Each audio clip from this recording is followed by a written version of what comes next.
Henry speak earlier, a couple weeks ago, and she fired me up. And then all I could think about was, I got to get her in our town. So, but before we have Katherine come forward, I would like you to please stand, and Attorney Robert Banner there, look at that shirt. Look at that shirt he got on. I got one. He's going to lead us in the Pledge of Allegiance. Thank you. Shall we? I pledge allegiance to the flag of the United States of America and to the republic for which it stands, one nation, under God, indivisible, with liberty and justice for all. Thank you so much. Thank you.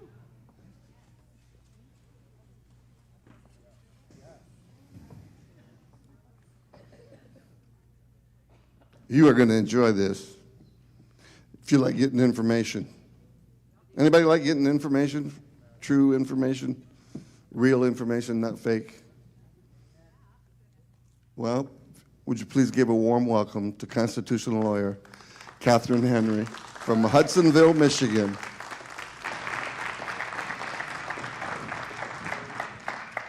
The spotlight really is on me, isn't it? Yeah, it's on.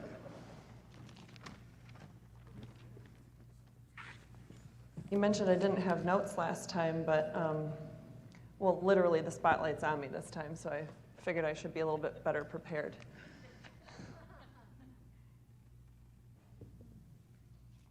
And I drink large amounts of water all the time, so. Okay. Well, thank you for coming. Am I the only speaker? Is it just me? Holy cow, that's humbling. Then really, thank you for coming just to hear little old me come and talk to you about the Constitution and some other stuff going on in our government. That means a lot to me. I don't know how much, if any, you have been told about who I am. So I assume you might need a little bit of information? Yeah, okay. Right there. So first of all, it's a good building to be in because I'm a Christian. So I feel at home already. I'm also a wife and a mother. I have 4 children. One is hopefully back there still having fun. Okay, I'm getting the thumbs up. And she's our youngest. I have a 16, almost 17-year-old son. Wow, time goes, doesn't it? And I know, he's almost 17. You feel my pain. That's okay, because I have one who is 17 and one who's 19. So, yeah. I know I look like I'm 20, right? That's my husband, who's the old guy. So I'm also, I'm a homeschooling mom. I don't homeschool all of them. Well, one's in college. And I don't homeschool the high schooler anymore. I did for 4 years. But I do homeschool the cute little one that's back there. And today's lesson was staying awake while doing your schoolwork in the car. So she passed. I actually failed that lesson, which is why it was a good thing I wasn't driving. So, also, just to give you context, I was actually, okay, so you know you're from Michigan when? So I was born way up here, past the Portage Canal in Hancock. And then, when I met my husband, I was living in Midland. And then I moved to Belding. And now I live in Hudsonville. So I think I about got my hand correctly there. But I did spend my childhood growing up in Florida when my parents got divorced. So I lived in Orlando for 12 years. And then I moved with my dad to Minnesota for 10 years. So I have been back now since 2008. Wow, doesn't time fly? Seems like it was yesterday. But I'm a business owner. I've been a business owner since 2008 here in the state of Michigan. And I'm someone who, I forget exactly how my favorite saying goes now. It's on a plaque in my house. But basically, if you're going to be someone who wants to complain about something, you better be willing to do something. Don't sit there and run your mouth or be a Facebook keyboard warrior. Be willing to, put your money where your mouth is, so to speak. So that's the background from which I come to you today. So also, I guess a very important piece about, because I started off with that I'm a Christian toddler. I may be a kindergartner in my faith. I didn't really grow up knowing what it meant, who God really was, what Jesus really did for us, any of those things. And so I'd like to be able to tell you so much more about our government in context of my faith, but since I've been studying the law a lot longer than I've really had an in-depth study of the Bible, I can't quite have an equal footing in both of those. So why am I involved? Involved in what? Well, that's kind of a chicken and the egg. I'll tell you why first. Who knows where you were on September 11th, 2001? Yeah, okay, so if you were alive then you almost can always know where you were. So this might seem like a silly question to some of you then, but who knows where you were on March 12th at 11:15 p.m. this year? I was in front of my TV. We almost never watch the news, but I was in front of my TV. Luckily, my kids were sleeping, and I was just me and my husband and the dog. And I was yelling at my TV because Gretchen had just announced that she was closing schools for 3 weeks. And so some people thought of that, oh, it's just going to be a 4-week spring vacation then. My school district that I was doing restorative justice in had the 4th week was our spring break. So for us, we knew it was at least 4 weeks. So some people were happy about it, kind of looking at it like a snow day. A lot of us knew that it was not going to be good for the kids that we serve and that we work with. I knew from that moment, though, I knew it was so much bigger than that. So from the moment they were saying, don't wear masks, wear masks, don't wear masks, wear masks. And, my husband at first went to the post office and, they were talking about being careful about what you were touching and making sure you used hand sanitizer. And don't get me wrong, I am a little bit of a germaphobe. But like I said, I have 4 kids, and one of them's a boy. So with that comes a little bit of common sense and relaxing of what you're worried about. He's still alive, thank God. He's a boy. They tend to do things that are dangerous that can almost kill them on a regular basis. So when my husband went into the post office one day, I want to say it was late March, and came back and he was like, where's the hand sanitizer? And I was like, I'm going to be honest. I grabbed his hand and I licked it. I was like, there you go. Fine. You're not going to get the COVID. I just saved you. Not that I mock it. It's real. That's not what I'm not here to tell you COVID's not real. It's a real thing. It really does kill people, but it doesn't kill as many people as the flu. And even if it were the bubonic plague, what's been happening is not okay. So I guess that goes into, well, what has happened? Well, we've had our schools closed. We saw all of our entire state shut down, right? We've seen state and local government functions closed. We've seen things like NA and AA and counseling and anger management and marriage counseling services and group therapy completely cease. A lot of those aren't even still up and running yet. We've seen places like American Legion and I don't know, I can't even, like everything that we know in our lives has been shut down or stopped or changed significantly in some way. And I don't know about you, but I love my family, but like I said, I didn't really grow up knowing a lot about God and what Jesus did for us. And so I've done a lot of my growing and leaning on in my church family. And so for me to not have the marriage counseling or things like, we have this really cool class called Third Option that teaches you ways of handling conflict in really in general, but also in marriage. And a program called Beyond Mentoring that helps you learn how to just do things differently in your marriage and with your family. And we just had a ton of programs, women's Sunday school and a variety of other things that I actually picked that church based on all those offerings. And so when COVID happened and all those things went away, I'm just one tiny example of someone who is like, oh my gosh, where are all the things that I have gone to lean on, the people that I've gone to when I, need to have, another session with our marriage counselor, because did I mention we have 4 kids?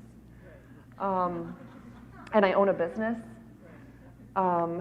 So, there's just things you always need to be able to look to others for guidance and for help. And so, yes, COVID does kill, but depression kills, and alcohol addictions kill, and drug addictions kill, and domestic violence kills, and child abuse kills. And I tell you that as an attorney who has represented people in domestic abuse situations. Many times I've represented kids in abuse and neglect cases as a lawyer guardian ad litem. In Minnesota, when I did that work, at the time, if you were 10 and over, you got your own attorney. So I've done that work as a child's attorney, as the lawyer guardian ad litem, as a separate role, as just guardian ad litem, and you name it, I've been involved in ways that when kids are hurting. I've done a lot of different dispute resolution. So I have the lens, and you often maybe wonder why God has you in different things or in your life, or you feel like, gosh, I don't know why I'd be doing so many different things or whatnot. And so looking back, it'll kind of come together for you. But I've done a lot of different mediations. I've done child abuse and neglect mediation. I've done adult guardianship mediation and civil rights and general civil and divorce, a lot of divorce mediation, restorative justice, and that's what I've been doing work in the elementary school. So kids can learn the skills of working through their problems and creating a resolution that works for everyone, where the victim has a voice and the offender has some responsibility and some say, and everybody can work together. And we learn basic concepts that help to make us responsible adults later on.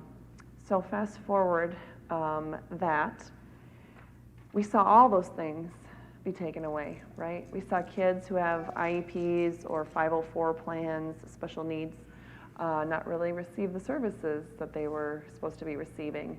And for some, if you don't have a child with special needs, I do, but if you don't have a child with special needs who needs that extra something, maybe it's your child somewhere on the autism spectrum and they need ABA therapy 3 times a week.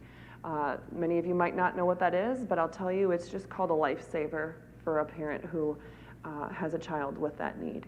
And so and that's something that's a lot of physical, there's a lot of sensory stuff, so you take that out of the life of a child who needs it, then what are they left to do? Oh, can they go to the library? Well, no, those were closed. Can they go to a park? Well, it was still winter in Michigan, and no, we were told we couldn't even go outside. Can they go to their church? Nope, that part of their life is gone too. Can they go see their friends? Nope, they're not allowed to do that. What about grandma's house on Easter? Nope, we were told we couldn't do that. So that goes to the why. Why did I get involved, and what happened? Our society, really, it's not stuff that's, a lot of people think that this is stuff that it's shocking and it's never happened before. No, I'm actually glad this happened, and I'll tell you why. Because God put it on fast forward, because so many people have been becoming increasingly comfortable or okay with seeing the destruction of our society and how things in our schools have been happening, and how we've been attacking people who choose, or ostracize people who choose to homeschool, for example, or to see how politicians are not held accountable for the promises they make when they're running for office, or government officials are allowed to not follow the government principles that are set before them, things like that. Just all kinds of things, right, that we've seen. And I believe strongly that God is using all of this and using Michigan as a prime example to show how obviously stupid it has all become and how we need to wake up. Because if you can look at what's happening here in Michigan and still think the government is A-okay and we're just supposed to keep blindly following everything that they do, there may not be help for you. I mean, quite honestly. So most people that have been, let's say, in the middle, right? We always have the far left and the far right, and we have the middle. Although for you, I should have said far left and far right. Anyway, so the people in the middle, per se, are the ones that don't like to make a lot of waves, you know, because most of us don't like to fight. I'm an attorney, and any of you who have seen any of my videos or whatever, you might think, well, this person writes a lot of briefs, and she does a lot of court arguing, and she has 4 kids, and she's still married, so clearly she likes to argue. I actually don't. It's exhausting. I hate arguing. I am really good at it. In fact, I don't think I've ever met somebody that I felt was better at arguing than I am, because God gave me a lot of gifts, and now I'm starting to see how they come into play. But man, would he give me a vacation too? In fact, I'm looking at the back of my phone over there, which is a beach. I keep thinking, I'm going to get there someday. But it's all in God's timing, right? So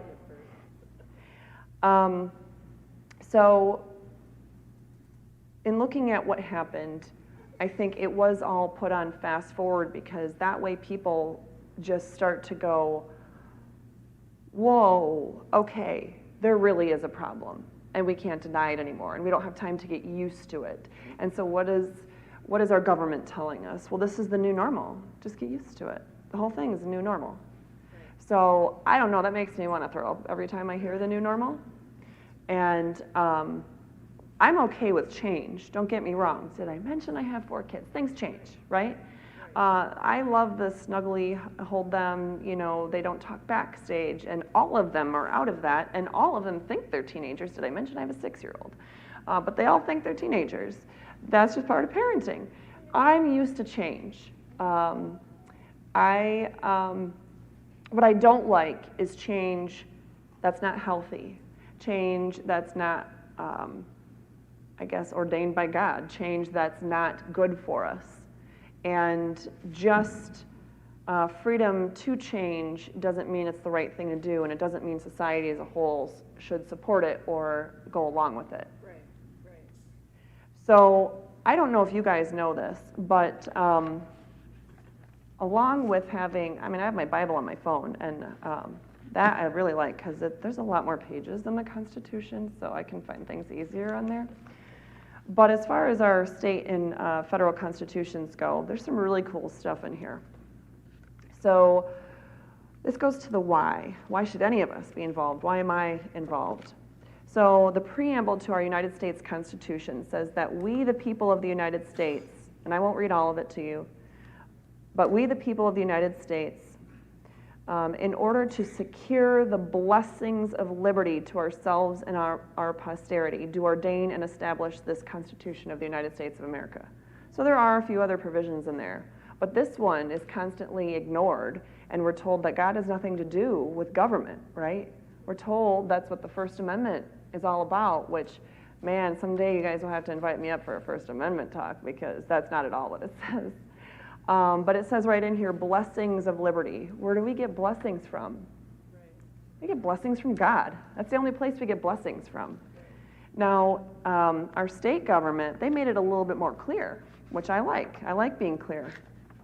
So it says in the preamble of our state constitution that we, the people of the state of Michigan, grateful to, capital A, Almighty, capital G, God, for the blessings of freedom, and earnestly desiring to secure these blessings undiminished to ourselves and our posterity, do ordain and establish this Constitution. Now, I kind of left out a few of the provisions in our U.S. Constitution preamble as to why we created our form of government, but in our state constitution, that's it. That's that one sentence. It's all about our blessings of freedom that are given to us by God. We created a government for that purpose and for that purpose alone. We didn't create a government to tell us what to do. We didn't create a government to protect us from every virus or scary thing that's out there. Right. we created a government to secure our blessings. Oh, you are cute. Can I take you home? Oh, you found somebody that's going to take you home. Okay. Like I said, I missed that stage. So why else did I get involved? Well, oaths of office. We've all have heard that you take an oath of office when you do most anything, right? Yeah. So in our U.S. Constitution, Article 6, it helps when I go to the correct article. It says that, well, instead of trying to find it, I'll just tell you what it says. It's Article 6. You can check me if you don't believe me. That any person who is basically in one of the executive, legislative, or judicial branches and serving as an official in that role has to swear an oath to uphold and support the U.S. Constitution. Well, that makes sense. Yeah. So the funny thing is, just side note, I've had some people recently, I'd never heard this before, but for maybe the last 3-4 weeks. I've had some people recently tell me that by swearing an oath to uphold the U.S. Constitution, that somehow means that you're pledging allegiance to someone other than God. And to them I said, did you read the Constitution? Because it says we get these blessings of liberty and freedom from God, so we're doing this because God gave us this and we're being responsible with what he gave us. But okay, so for whatever that's worth, I believe in God. And I believe that God wants us to, well, Romans 13, obey government and all that other fun stuff. We can't do that if we don't have a system of government in place. And so we have to uphold the system of government we put in place. But so the state constitution, Article 11, Section 1, now that requires any person who's a public officer to swear to uphold the U.S. and Michigan constitutions, because of course it's important that our state constitution has some meaning as well. Well, from the moment schools were closed down, by the way, Article 8 of our state constitution, the whole thing's about education. It's kind of an important deal. We really shouldn't just be closing school because we're afraid. In fact, I wasn't going to mention it here, but at this point anyway, but I'll probably mention this a few times. Some of you have probably heard 2 Timothy 1:7. For God hath not given us a spirit of fear, but of power and of love and of a sound mind. So should we be closing schools for 3-4 weeks because of fear? No, it was never a good decision. Should we be careful? Should we be watching and paying attention? Yes. Well, the data always told us from day one kids were not the main people who got COVID-19 in the first place. So not sure why we closed the schools, which then left children to go home to, say, their disabled relatives or neighbors or grandparents or others who did not work. And so we're putting them more at risk when they're the ones that are more likely to get COVID-19 in the first place. Sorry, I love common sense almost as much as I love God, so I just, can't help myself sometimes. So anyway, we have the oaths of office, and when you close schools, and then, I didn't even start talking about closing our all the businesses are closing, right? And when you close the businesses, and people are short on income, and then, so you have financial struggles, even though we probably already had financial struggles to begin with. A lot of people in Michigan were already financially hurting. And then you have the AA and the anger management and the marriage counseling and the group therapy, and then special education children's services and needs are not being met. And then your children are all at home with you when most parents in Michigan do not homeschool. And they're not used to having their children at home with them. You have all the stressors in the whole world. And if you look, even the World Health Organization, which I'm not really fond of at this point in time, even they will say that domestic violence and child abuse skyrocket anytime you have any one of those factors increase. And because the way our government chose to breed fear, an environment of fear, and shut down our entire state based on that fear, then we had all those other things increase, but how would we ever know about the increase in abuse and neglect for children? Because every single one of the mandated reporters that would normally be in their lives, their basketball coaches and their youth leaders and their teachers and the bus drivers and the lunch ladies and the crossing guards and everybody else, was no longer allowed to get within 6 feet of them. Well, in fact, everybody was told to just stay home completely. And a little bit of Zoom here and there doesn't really catch those kinds of things.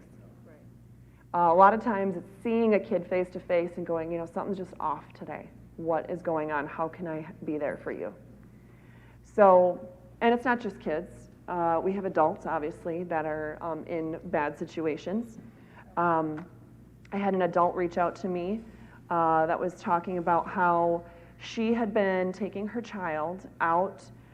This is still when it was really cold out. She was taking her child to an empty church parking lot. There should never have been an empty church parking lot, at least on days that there's worship. But anyway, but the church was closed, and so she would go there every day with her kid, and they would just do anything in the church parking lot. Why? Because they had an abusive home, and she had nowhere, literally nowhere else to go.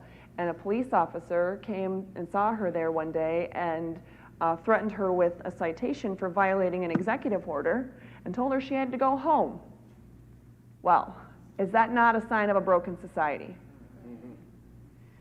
Those stories started to wear on me very heavily. In fact, that I first heard in March because that was in my mind when I was emailing all of the state reps and senators that I knew personally and texting them and calling them April 5th, but April 1st was actually the first time, April 1st and 2nd, and then I got wind that they were really considering extending the state of emergency. I was like, guys, this is already unconstitutional. But it scares people when you tell people something's unconstitutional, right? Anytime you talk about the Constitution, people, we're not experts in that. Well, we need to be. Hence the Constitution Day celebration that we're here for today, right? We all need to make sure that we're up on the Constitution. And I, for one, had hardly even cracked this book, the Michigan State Constitution, before all this happened. Shame on me. But I thought I was on the right path, and I'll tell you what, between these two documents right here, the U.S. and the Michigan Constitutions, they need to be the second and third things you read after you're in your Bible. Yeah. Because it's the only way you're going to be able to do anything to protect yourself or those that you love. So sometimes I get myself on tangents and I don't know where I'm going, and sometimes I get to come back.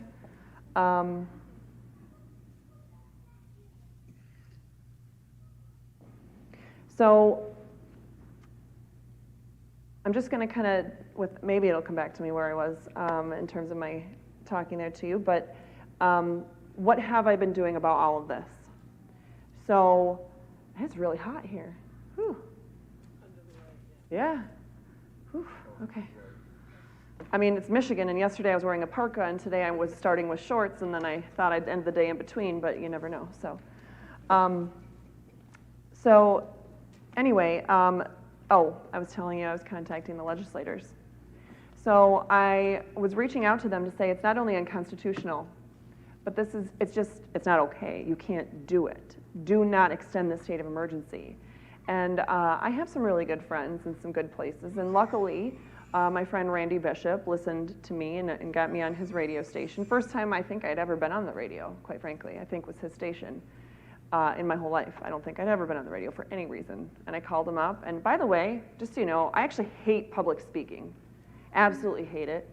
I don't know that I would consider it one of my gifts that God's given me, but so long as I'm on his mission, I've been having people show up, so I must be doing something right here. And that's all that matters, is I'm on his mission, not mine. So anyway, I called into Randy's show, and I was like, actually, no, that's right. Randy asked me to be on his show, because we've known each other for a few years, and he saw my email that I had sent out, and he said, you got to tell my listeners about this. And I said, yeah, sounds great. Okay, I guess somebody's got to. So I did.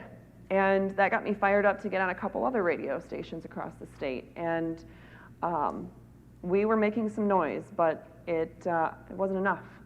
As you guys all know, they extended the state of emergency until April 30th. And literally just a couple of days before that, about 36 hours before the people started speaking at the Capitol on April 30th, I got connected with the American Patriot Council, and they were putting on a rally, the first in-person rally at the Capitol. And I didn't even like being on the radio when no one could see me. But there I was being presented with the opportunity to talk to potentially thousands of people in Michigan April weather. I mean, what couldn't be better than that? So there I went. And I was able to somehow keep a captive audience of a lot of armed people, by the way, so I must have really been saying something good, because they could have gone at any moment, for 22 minutes, telling them about the science and the math and the data that I had been talking with an expert immunologist and epidemiologist, Dr. Martin Dubravik, who's from right here in Michigan, and I didn't even realize that when I first started reading his stuff that he was putting out, but then had the opportunity to meet with him in person. And then telling them about the law. And again, I didn't focus on the Constitution because I didn't want to scare people. I wanted to give them the knowledge they needed, and mostly I was trying to speak loud enough that the people behind me in the state capitol were actually listening and hearing, you better not extend that state of emergency, and if and when you don't, any executive order is going to be illegal at midnight tonight, and we don't have to follow it. And that's exactly what happened. It was illegal from that point on. It was always unconstitutional. But it was illegal from that point on, and yet we didn't have any state reps or senators walking out the doors of the Capitol May 1st saying, hey, open your business, go back to church, go back to school, do all those things that you need to do, because these executive orders are null and void. No, in fact, what they not only didn't do that, but what they're not telling you is that they passed Senate Bill 858 in both the House and the Senate, locking us out of the doors of the Capitol, by the way, which is in direct violation of, I'm pretty sure, Article 4, Section 20 of our state constitution that requires the doors of the legislature to stay open unless the safety of the public is necessary to close them. While we were kept like sardines as 300, 400, 500 people were packed in the corridors of the right outside the, oh my gosh, all my words, House of Representative chambers. And so I'm pretty sure if COVID was going to get us, it was going to get us there, right? Because we didn't have a lot of personal space. We certainly didn't have 6 feet in between each person. And it felt just like right here, because you fit that many people into any enclosed space like that, and we certainly didn't have the air on that day. It was a little hot. Yeah. So anyway, while they were there, keeping us locked out, they passed Senate Bill 858, and luckily, Gretchen saved us that day. She saved us from signing that into law. Because what that bill did, I don't know if you remember now, but back then it was not a legal requirement to wear a mask. And back then, the businesses were not legally, well, they're not really legal, anyway. The businesses were not being told that they had to enforce that mask requirement. And we weren't told that the 6-foot social distancing thing was a thing, right? These were all suggestions even by her. And so what the legislature did back then, there were roughly 56 executive orders in place at that time. We have a little bit more than that right now. They took 29 of those executive orders and codified them completely. Whole thing, just signed them into law, adopted them, and then added on top of that, that businesses would have to, well, first of all, that people would have to wear masks when they went in public, and that businesses would have to enforce that upon the people, and that you'd have to have the 6-foot social distancing requirement. Our Republican legislature, that's playing this partisan game against our Democrat governor, was the first one to try to do that to us, and she saved us from that. And she told us why. She told us because it was unconstitutional, and it was in a variety of ways. Funny thing is, she forgot about that and then made a whole bunch of executive orders that did all that in the end anyway.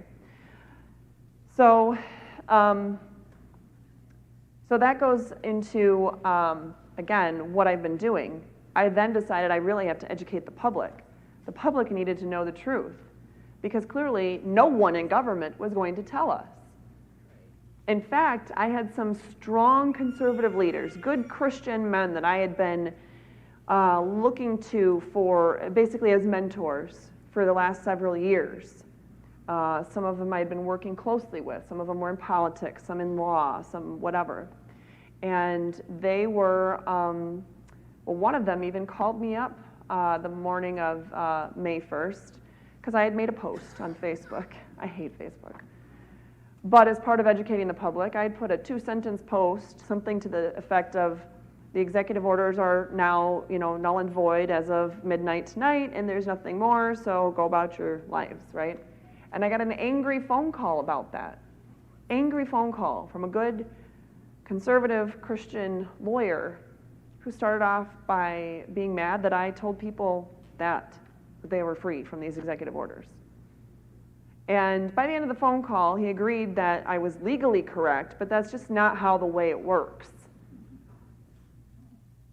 I don't care how it works, because how it works is broken. And I ran for state rep a few years back based on the premise that what we were doing wasn't working, and I meant what I said then, and that's when I met the two guys that I was thinking of right now in this example. And I mean it today. It doesn't work. And quite frankly, I don't have respect for any of our state reps or senators anymore because not a single one of them has stood on the steps of the Capitol telling us that God did not give us a spirit of fear. And we are not supposed to fear the coronavirus, and we're not supposed to throw away the Constitution. And by the way, we actually made our state constitution to secure the blessings of freedom given to us by Almighty God. We did not get them from a governor or from a Supreme Court. Not a single one of them has done that, and I have considered many of them friends, and I've looked up to many of them for years. I will not door knock or talk in favor of any of them anymore. None of them deserve it. I don't care if they're afraid of being the one. Obviously, I'm the one. In fact, I've recently heard, this is probably more so for people that might be watching on Facebook than people in the audience, but I'd recently heard something in conjunction with an event that's supposedly going on next Tuesday at the Capitol, which I don't hardly know anything about, that my name's being thrown around with that, and I'm involved in it, and it's the people, the attorneys and individuals, the group of people that helped me write my speeches and my briefs that are involved with it. And I was like, excuse you? Just to be clear, there's one guy who helped me write my speeches and my briefs. That's it. I would love a team of people that are standing up to do the right thing. But I have not had, I take that back. I had one attorney way back when I was spending my Mother's Day. That's what happens when you don't take a day off because you're fighting for freedom, right? People in the military can do it, so can I. I sent out letters to every single police agency, sheriff's office, prosecuting attorney, and city attorney's office. And it took weeks of volunteers working with me to compile the email addresses because there is not one database available to the general public as it should be. And so Mother's Day, I finally got to send the majority of those out. And in that letter, it was an 11-page letter telling them how it was illegal and unconstitutional for them to enforce these executive orders. I don't care what the Attorney General says. I don't care what the governor says. If the I'm just following orders excuse didn't work in World War II, why should it work now? Because that's how it starts. So anyway, I did have an attorney from a town not too far away from me, and he had contacted me at some point, seeing some of my videos or something. I don't quite remember the details now, but he agreed to sign on to this letter. He is the only attorney that has signed on to anything, and no other attorneys have to help me draft this stuff.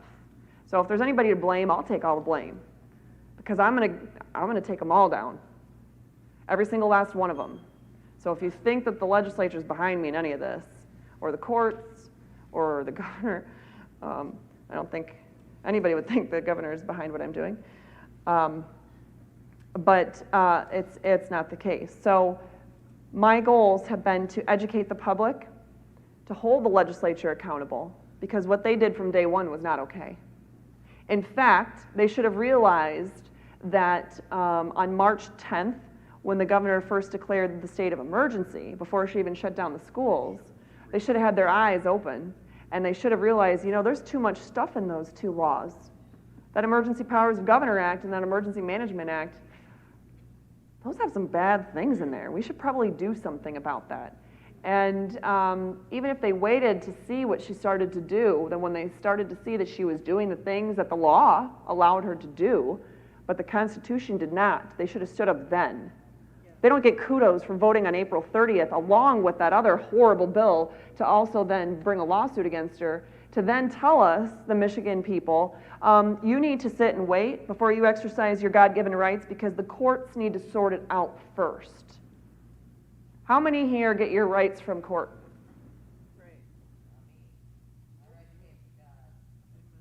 Raise your hand here if you get your rights from Governor Whitmer. The legislature?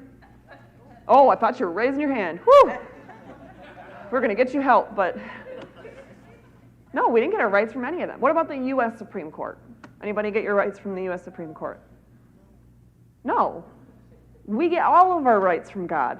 So why should we have to wait to exercise them in accordance with the governing document we put out, by which, in Romans 13, he's telling us to obey the governing authority. That's the governing authority. We, the people in the United States, are the governing authority.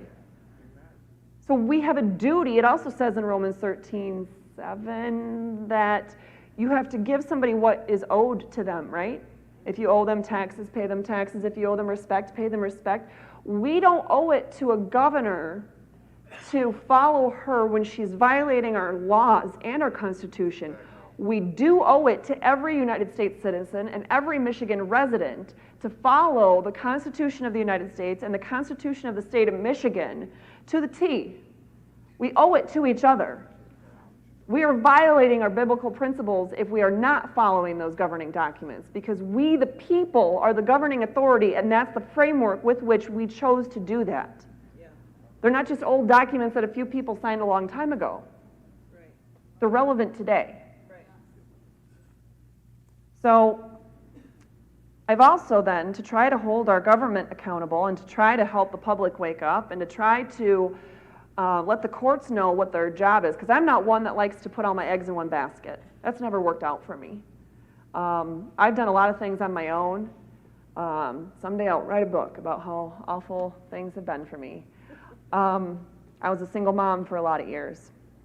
And I worked hard to get to where I'm at today. So, of course, God uses all those, right? In fact, I want to say he uses...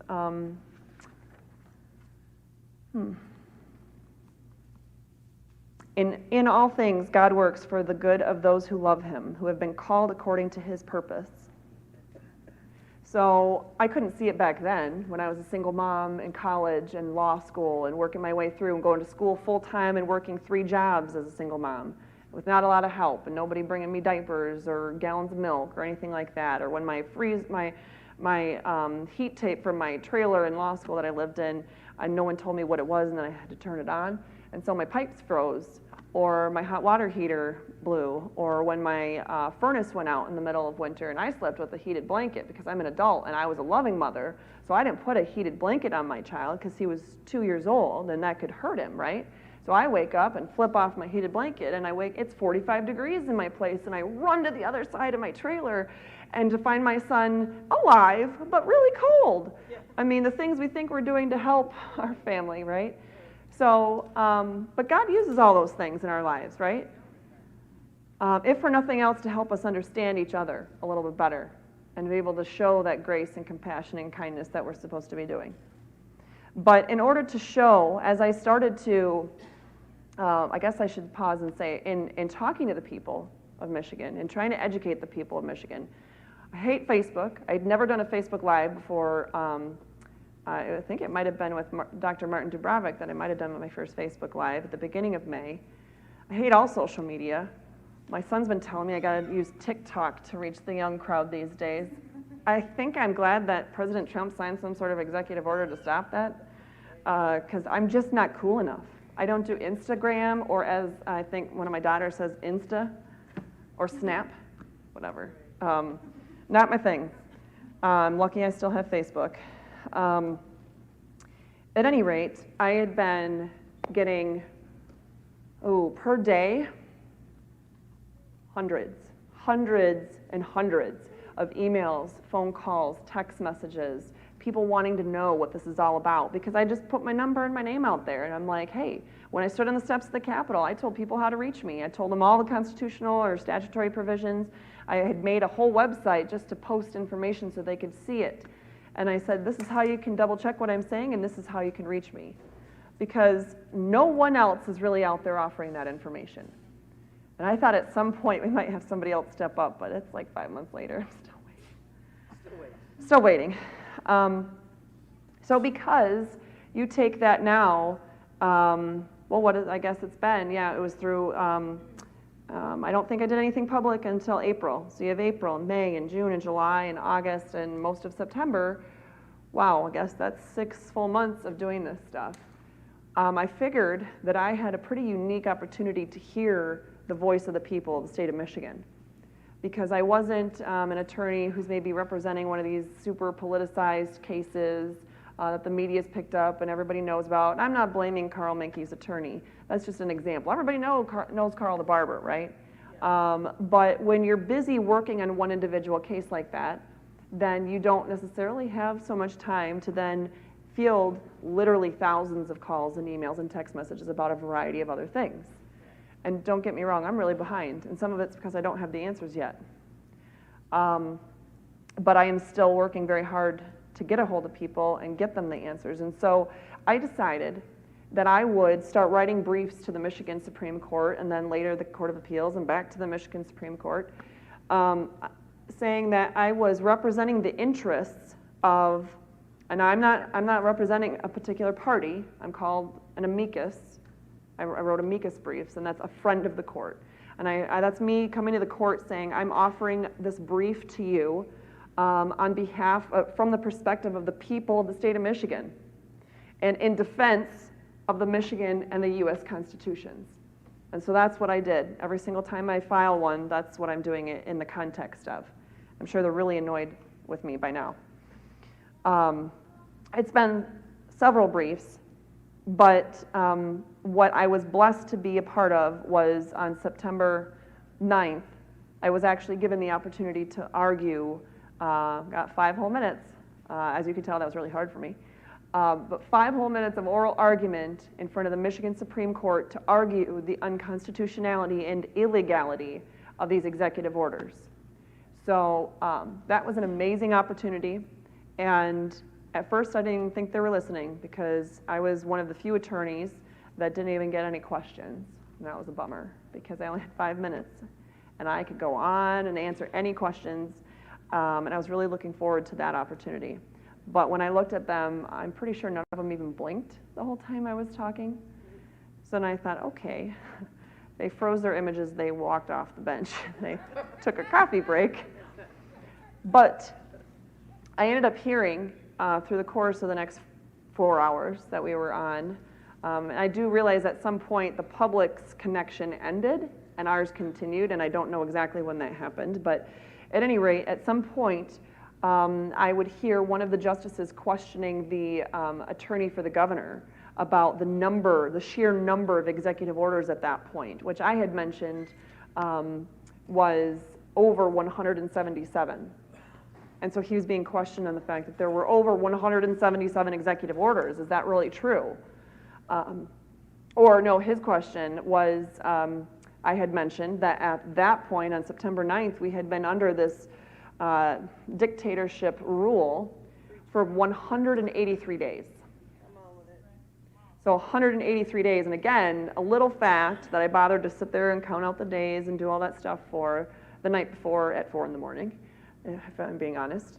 But it made a difference, because then the attorneys were being questioned, the attorneys for the Attorney General's office and the attorney for the governor were being questioned on those very facts about how many executive orders and how many days. And the governor's attorney, his answer was, well, I guess I don't know how long it's been. And when it got to the Attorney General's counsel, she's very smart. She seemed really, really put together and whatnot, not as different as the governor's attorney, for those of you who might have watched that day. But the Attorney General's counsel when she was asked about the number of executive orders, this is what she said. Well, I don't know. She's issued so many, I can't keep up. She said that on record to the Michigan Supreme Court. There's actually been some very interesting things coming from the Attorney General's office with regard to these executive orders, but that would be a digression I might not be able to return from and be able to come back to the reason why we're here today.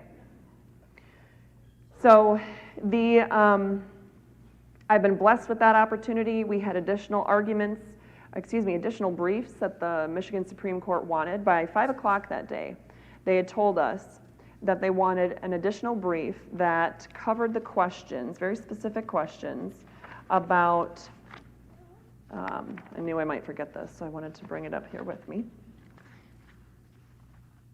Whether the Emergency Power of Governor Act, that's that 1945 law, applies in the context of public health generally, or to an epidemic such as COVID-19 in particular. I said no. Whether public safety, which is a term that's used in the 1945 law, whether that term, as used in the 1945 law, is a term of ordinary meaning, or whether it has developed some specialized legal meaning as an object of the state's police power. These are their words. And whether public safety encompasses public health events like epidemics. That's a lot of words to describe. Basically, they're looking for some definitions and some context. So an important thing, because this happens all the time. This is something that happens all the time. So regardless of what the actual argument is, it's important that judges and justices, and therefore the people who hold them accountable, know that, let's see, how did I word this? So at the time that I wrote this, and they were due 1 week later, so this was Wednesday the 16th, I said that we here in Michigan have been under Governor Whitmer's declaration of state of emergency for 190 full days, or more than 6 months. There are now, and there may be more now a whole week later, but there are now 181 of these orders, which only continue to grow in number since Executive Order 2020-177 extended the state of emergency into October, yet another extension. But whether it's 190 days or 5 minutes, even in times of emergency, our state and federal constitutions do not, absolutely do not, contain any language allowing the trampling of our constitutionally protected liberties or the government stepping outside of its given authority. Right. Period. There's no example of that in there. There's no carve out. Things are scary. Give the government more power. No, our founders were a lot more intelligent than that. Right. Think of what they had seen and what they had come from. Right. So I was asking the court to consider answering these questions, because legally they don't have to. They could just never answer. But also to, in their answer, immediately declare that these unconstitutional acts of our government are void. And when I say government, it's because we need to declare not only the governor's 2020 use of these executive orders. By the way, 11 of her 181 were legal, because they were actually executive orders under Article 5, Section 2 of our state constitution, where she's allowed to reorganize her executive branch. And then she has to present those orders to the legislature, and they have 60 days to decide whether or not they want to disapprove of them. So she did that for 11.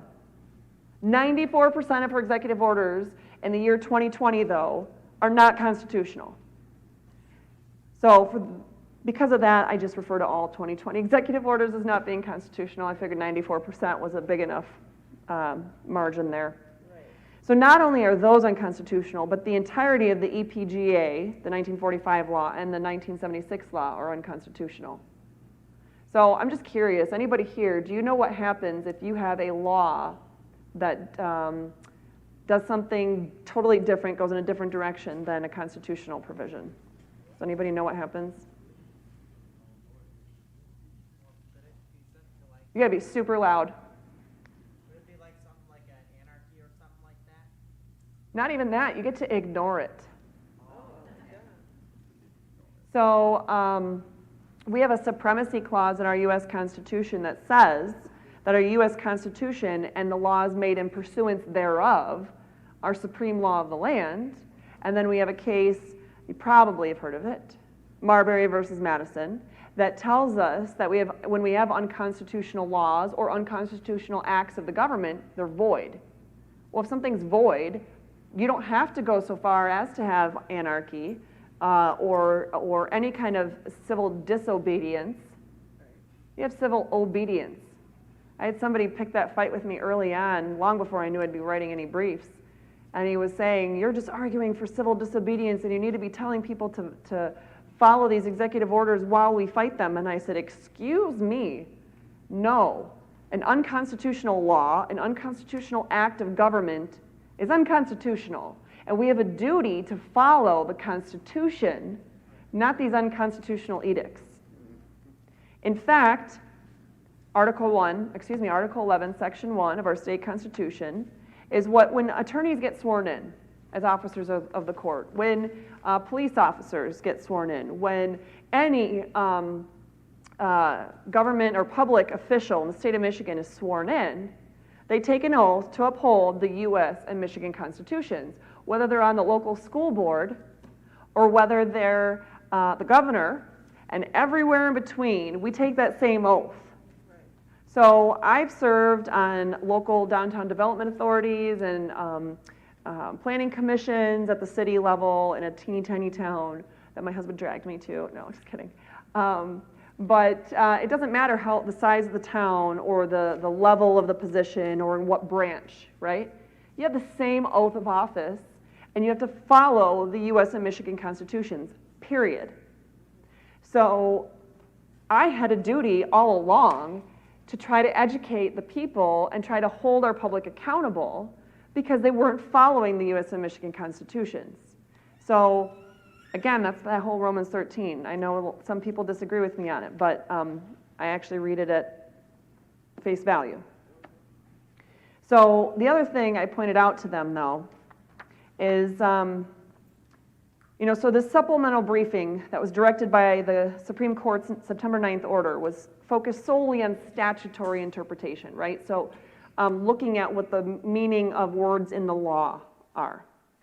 And so some of the legal experts involved, quite honestly, the justices mostly, and some of the attorneys, are actually, and I take that back, every single one of the attorneys except for me, was focusing so much on the detail of the statutory interpretation that they were losing the forest through the trees here. So what do I mean by that? Well, the U.S. Constitution says the Constitution is the supreme law of the land, period. And like I said, in Marbury versus Madison, we're told that any law repugnant to the Constitution is void, and thus the courts and other departments are bound by that U.S. Constitution, period. So to the degree that the statutes in question violate any term of the U.S. or Michigan constitutions, the statutes are void, or the unconstitutional executive orders are void, period. And the full discussion on the meaning of the certain terms of the statutes themselves is no longer relevant. We can talk all day long about public health and public safety and whether public health is encompassed as part of the bigger term of public safety and whether that was intended or whether it's a specialized legal meaning. But do we think that the founders would have said that terms get to change as time goes on? When you have something in your, whether it's a law or in the Constitution, that the meaning of a word gets to change because some lawyers and judges have argued different things throughout the years because of it? I don't think so. That's not what the people, a government of the people, by the people, and for the people would be all about. So specialized legal meaning. So those of us that are special get to know what this is. You're not a lawyer? You don't get to know. That's what we've been told, quite frankly, for far too long. Now don't get me wrong, I'm proud of the hard work I did as a single mom, busting my butt all through law school, with not really a lot to help and a lot of struggles. I mean, Minnesota winters really suck. They just do. But I worked hard. I earned my degree. I was licensed in 4 jurisdictions by the time I was 23 years old.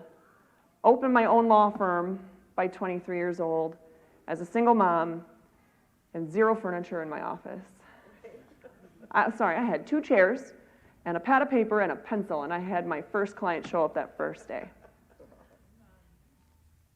So the thing is, I'm not proud to say I'm a lawyer these days. I'm not really proud to say I'm in the legal profession, because most people in the legal profession don't take our Constitution seriously, and far too many of them totally disregard, at least in their professional settings, the biblical foundations of our entire government. Don't let them tell you, never let anyone in government or politics or in law tell you that you're not smart enough to read the Constitution, that you're not smart enough to read the laws. If the laws are so complicated that you're not smart enough to read them, then that means, guess what, the legislators, who are people, didn't read them either. I mean, they didn't read House Bill 5672 about microchipping us, which don't get me started on that one. They admitted. You want me to talk about that one? Oh, okay, well, they voted.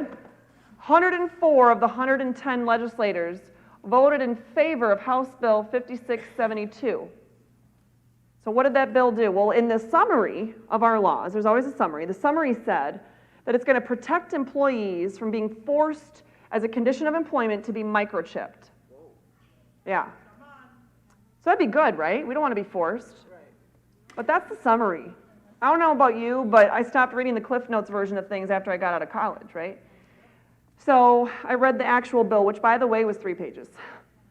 I don't care if it's 3,000 pages. You vote no on it if you don't read it, and that's just me. So in these 3 pages, if you look at Section 1 and Section 2, they seem to be going at a good pace, protecting us.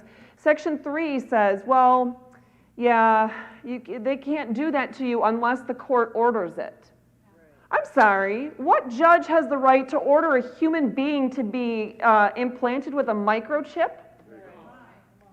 So what State Rep Jack O'Malley told people when he was mad that I was educating the people on video, and apparently word spread pretty quick because I had a few legislators really try to pick at me, he decided to tell everyone, well, first of all, to check my credentials, and I'd be more than happy to tell you what my credentials are if you really want me to.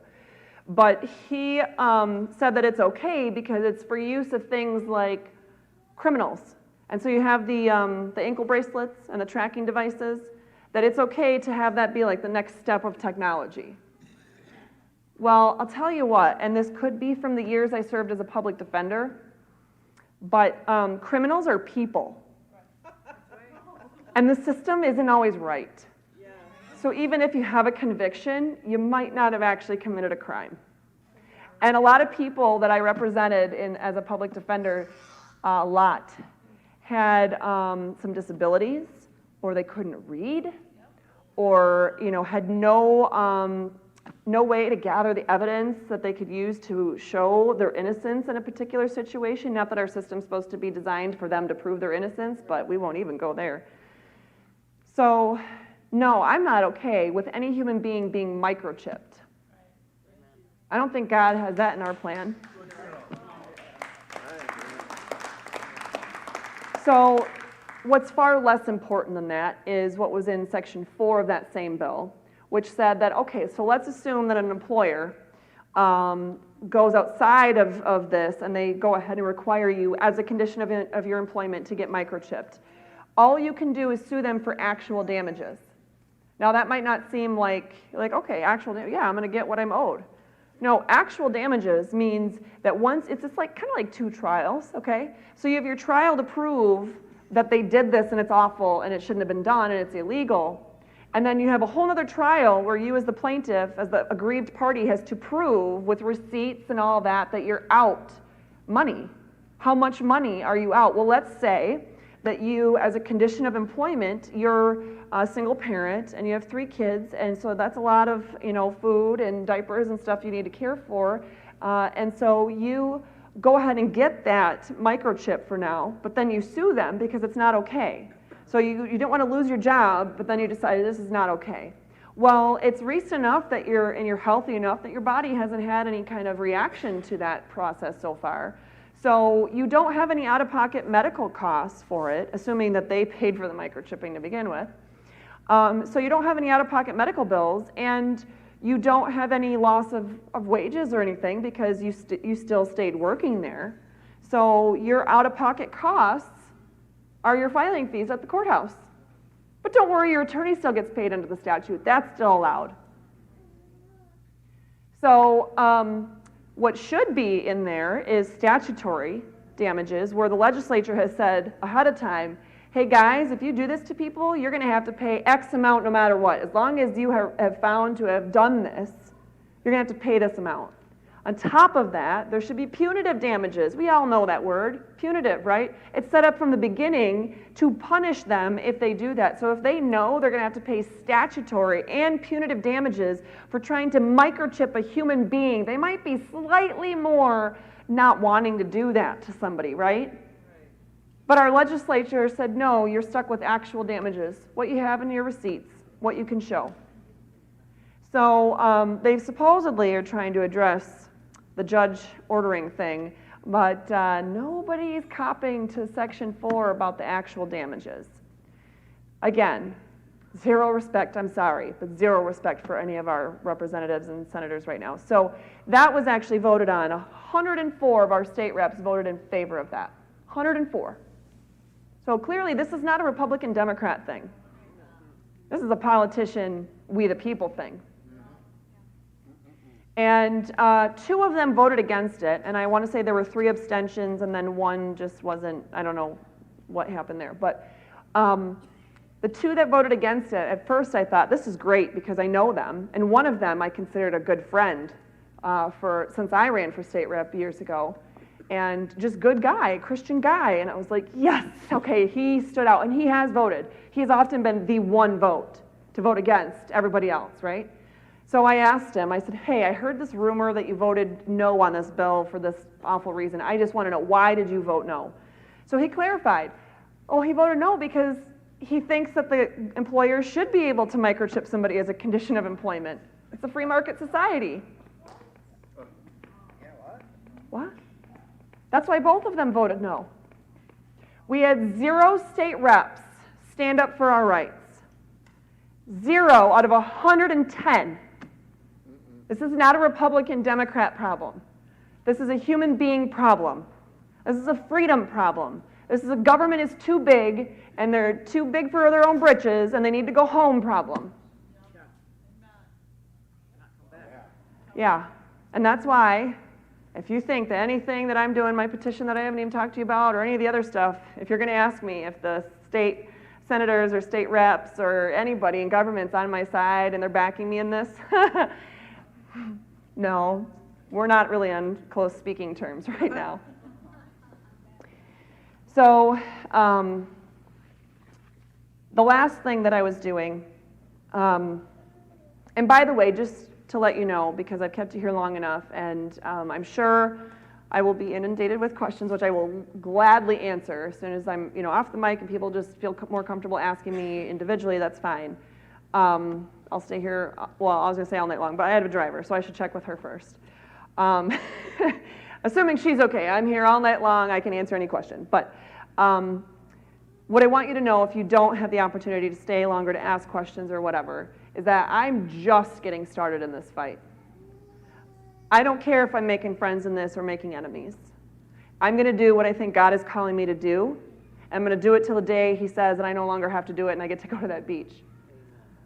So if you're worried about how people are not stepping up and that we don't have the state reps and the state senators and the judges and the justices and the attorneys and some law enforcement and whatever fighting for us or doing the right thing, you're not alone. I will help you take them down. I have your back. I would ask for you to have my back, and I can explain what that looks like in a little bit, but I'm not going anywhere. I just want you guys to know that. I don't want you guys to ever lose hope in what our society is doing or where we're at, or that there's nobody out there, because I know I can't be the only one. I really know that I can't be the only one. I'm just the only one I know of so far. But even if I am the only one, I'll take my little rock and my little slingshot, and I'm going to go get him. And I don't care what he's got or how big he is. I don't care how big this mountain is that God said to move. We'll get it done. Thank you. You're welcome. So the last thing that I've been doing, I keep thinking this is a spider on me. And I have arachnophobia, so we're lucky that I haven't broken your mic. The Restored Freedom Initiative. So amidst all these other things that I've been doing, I'm a big picture person, which is kind of a bad thing for me because I'm also a small details person. It basically means I'm OCD about every single area of my life, and I think more about, put more thought into what socks I'm going to wear in any given day than most people put into what major they're going to have in college. I don't say that as a joke. I really mean that. So yes, that means pray for my husband and my children, really, because they're not OCD. So what that means, though, is that while I was doing all these things, I knew every day, okay, God's calling me to do this. He's calling me to do this. He's calling me, this is great.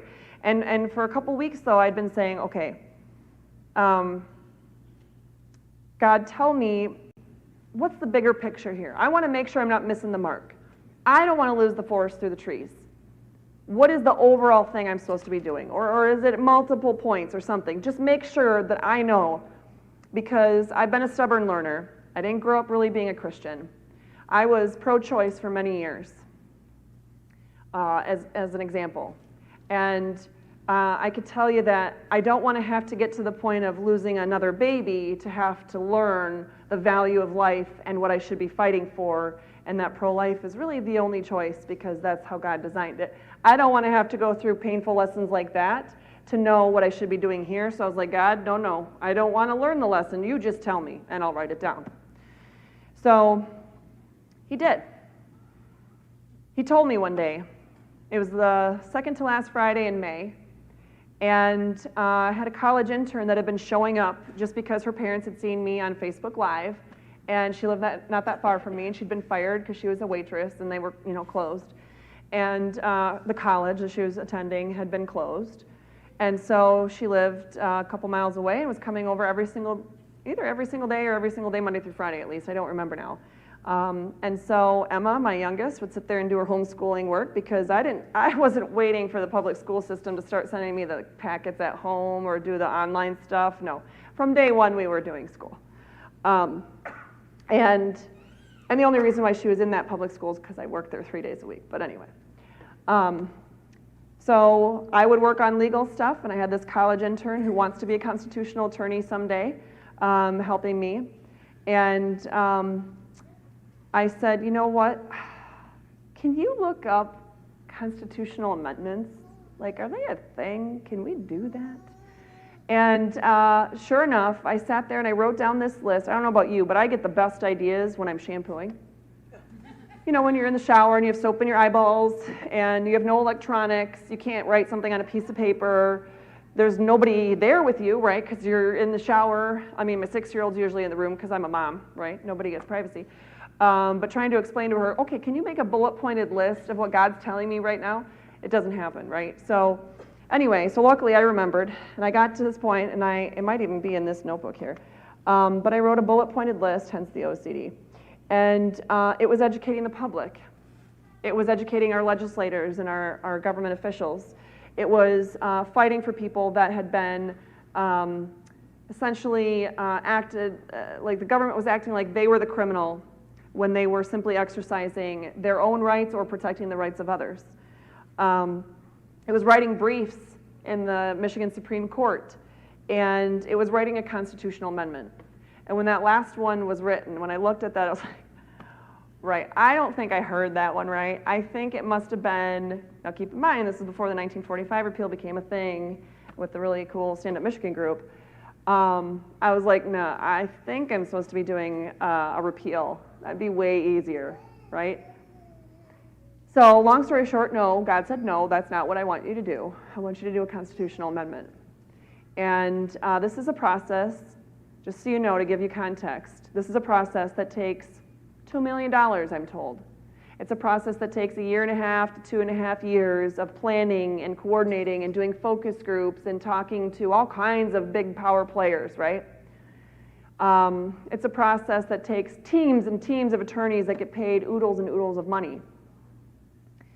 I started writing it.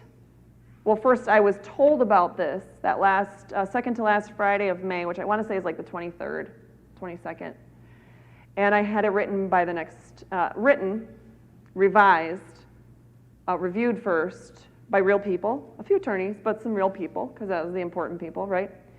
Then revised, and found a printer and had it laid out, and had the first round of 40,000 petitions or so printed and brought to my house by that next Saturday. 1 week. I'm really cool, but I'm not that cool. So that's a God thing. God gets that stuff done. So what this constitutional amendment doesn't just repeal the 1945 law. There was a really interesting brief that was filed by the governor's attorney in the same case actually today. Very interesting. But 1945 law isn't really what's our problem. It's part of the problem. It needs to go. It's not good. 1976 law first was our biggest problem. It does some really ugly, awful stuff. I've done like a whole 1.5-hour video just talking about the ugly stuff in that law. I knew, though, that she was going to start utilizing some of these other provisions of a little-known thing called the Public Health Code.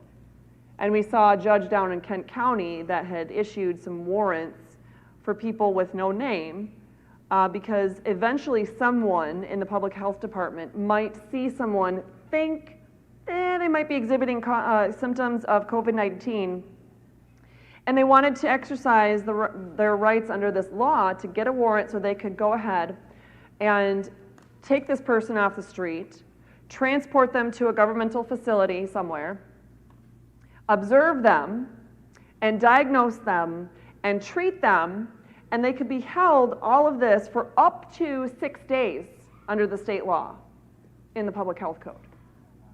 And these warrants were issued by the Kent County judge. I don't know if they were ever used. I don't know. I'd like to think not. But they were issued. And the fact is, even if no county had issued them, it's there for them to do it. So when I saw that, I knew that it wasn't just going to be the 1945, the 1976 law that we were going to have to address. This constitutional amendment, well, it does a lot, quite honestly. I don't know about you, but in our Republican form of government, Article 4 of our U.S. Constitution, Article 4, Section 4, guarantees us a Republican form of government. What that means is we, the people, retain the power, and then we elect representatives to represent us in certain capacities. And so anytime we have, let's say, a civil rights commission that is appointed by our governor, and they get to exercise legislative, executive, and judicial powers over the people. I don't know about you, but those two concepts don't seem to correlate very well. So it's constitutional for that to exist in the sense that it is written into the Michigan Constitution that we have a Civil Rights Commission with those duties, but it doesn't follow the United States Constitution. And that whole supremacy clause thing kind of gets in the way of us enforcing that kind of thing here, which we have for years. And I haven't heard anybody challenging the constitutionality of the Civil Rights Commission. That's just one example. But quite frankly, any government official or any government entity at all or agency that's not elected, should they be, let's say the Barber's License Bureau for Carl, right? Or the local health department, and being able to do these summary proceedings against people's licenses where they're going to pull your business or your liquor license or things like that. That means without a hearing. Should any of those things be able to happen? If you're not elected by the people to be in a judicial capacity, should you be allowed to exercise judicial powers here in the United States? If you're not elected to be in the legislative capacity, you probably shouldn't be allowed to exercise legislative duties, right? Or executive, for the executive. So this constitutional amendment gets rid of all of those unelected bureaucrats and their powers to regulate us as the people. Now, if they want to keep a particular agency going because they need to regulate the government, they need to regulate themselves, that's okay. We need the government to regulate itself because it is far too out of control. But a lot of what this constitutional amendment does, besides the Civil Rights Commission and a few of those things where we're changing and bringing it back to the way that it was, is clarifying.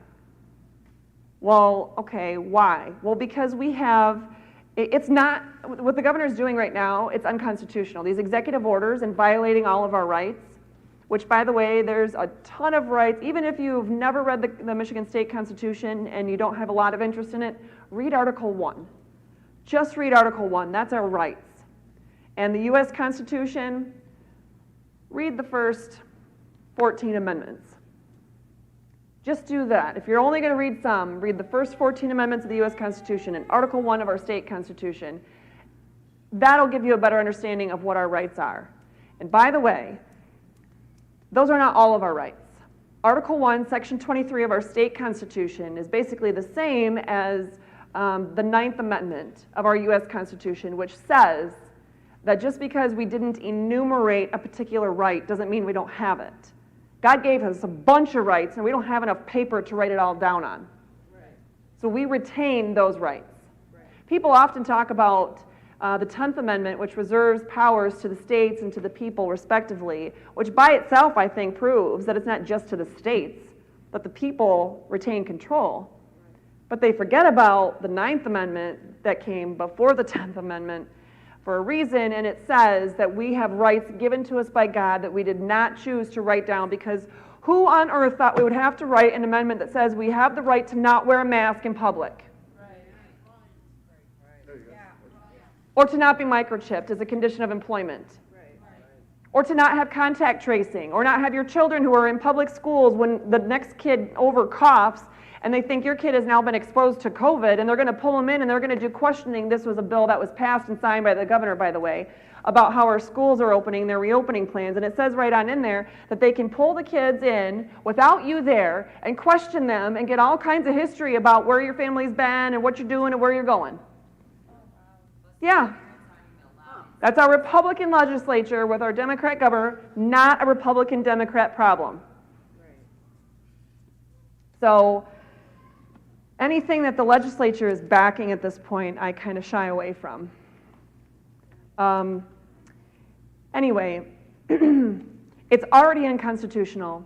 You can't enforce those unconstitutional edicts, orders, anything. I spell that out. So the next time we have a governor that forgets how to read the law or forgets how to read the Constitution, I put it in big red crayon for her or him. I also spell out that things like internal operating procedures or, I don't know, executive orders that are not laws and they're not the Constitution, they're not enforceable upon the people. I mean, it's already a thing, but I make it exceedingly clear. Here's one that who's heard of governmental immunity? Just in general, like not necessarily know what it means, but you've heard of it. Who here feels like people in government can do whatever they want and get away with it and they never are held accountable? Yeah. Right. Seriously? Not more of you that think that? Oh, okay. I'm starting to see some more hands and fingers. Okay. That's because pretty much that's the way it is. Our system is set up so that the people don't disturb the people in government up here doing their thing. And to a certain degree, we need that.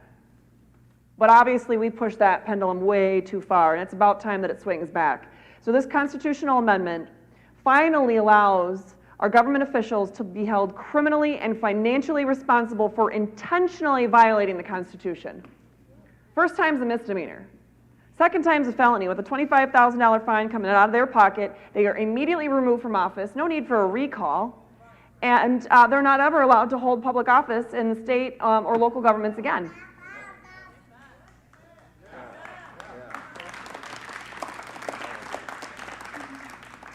Some really obvious ones that, again, are already the way the law works, but we're using highlighter for them. in government, that government officials are not allowed to pick and choose which laws they want to follow. And we're reiterating that the government gets no additional powers over us in emergencies. I think our state constitution actually does a lot of that, but again, you know, they pick and choose, and it's not just her, it's all of them right now. But tell me, raise your hand if anybody's heard of this provision. Article 4, section, and not just in one of my videos. Article 4, section 39 of our state constitution specifically deals with states of emergency. And it says that in a state of emergency, our state and local government functions must continue to operate. Anybody heard of that? I didn't know of that. I found it in there and I was like, what? They are not doing that, are they? When I had to go in, this was the year that I had to get my picture taken and everything, and I'm like, oh my gosh, okay, this is the big one. Okay, so I gotta go physically there, but I can't wear a mask. How's that gonna work? I have to make an appointment. Then I couldn't find my cell phone, and I couldn't find exactly what my time was, and I'm trying to find it, and I'm looking all around for it, and I thought for sure it was at like 12:45, but it turned out to be at 12:15, and as soon as I saw my phone, it was like 12:15. I'm like, oh, and guess what? It's like a whole nother month and a half down the road before you can get another appointment, which is going to take me well past my birthday. Those kinds of things shouldn't happen. And I know how to use technology fairly well. What about my 82-year-old grandmother who might just want to get a state ID? How's she supposed to do that?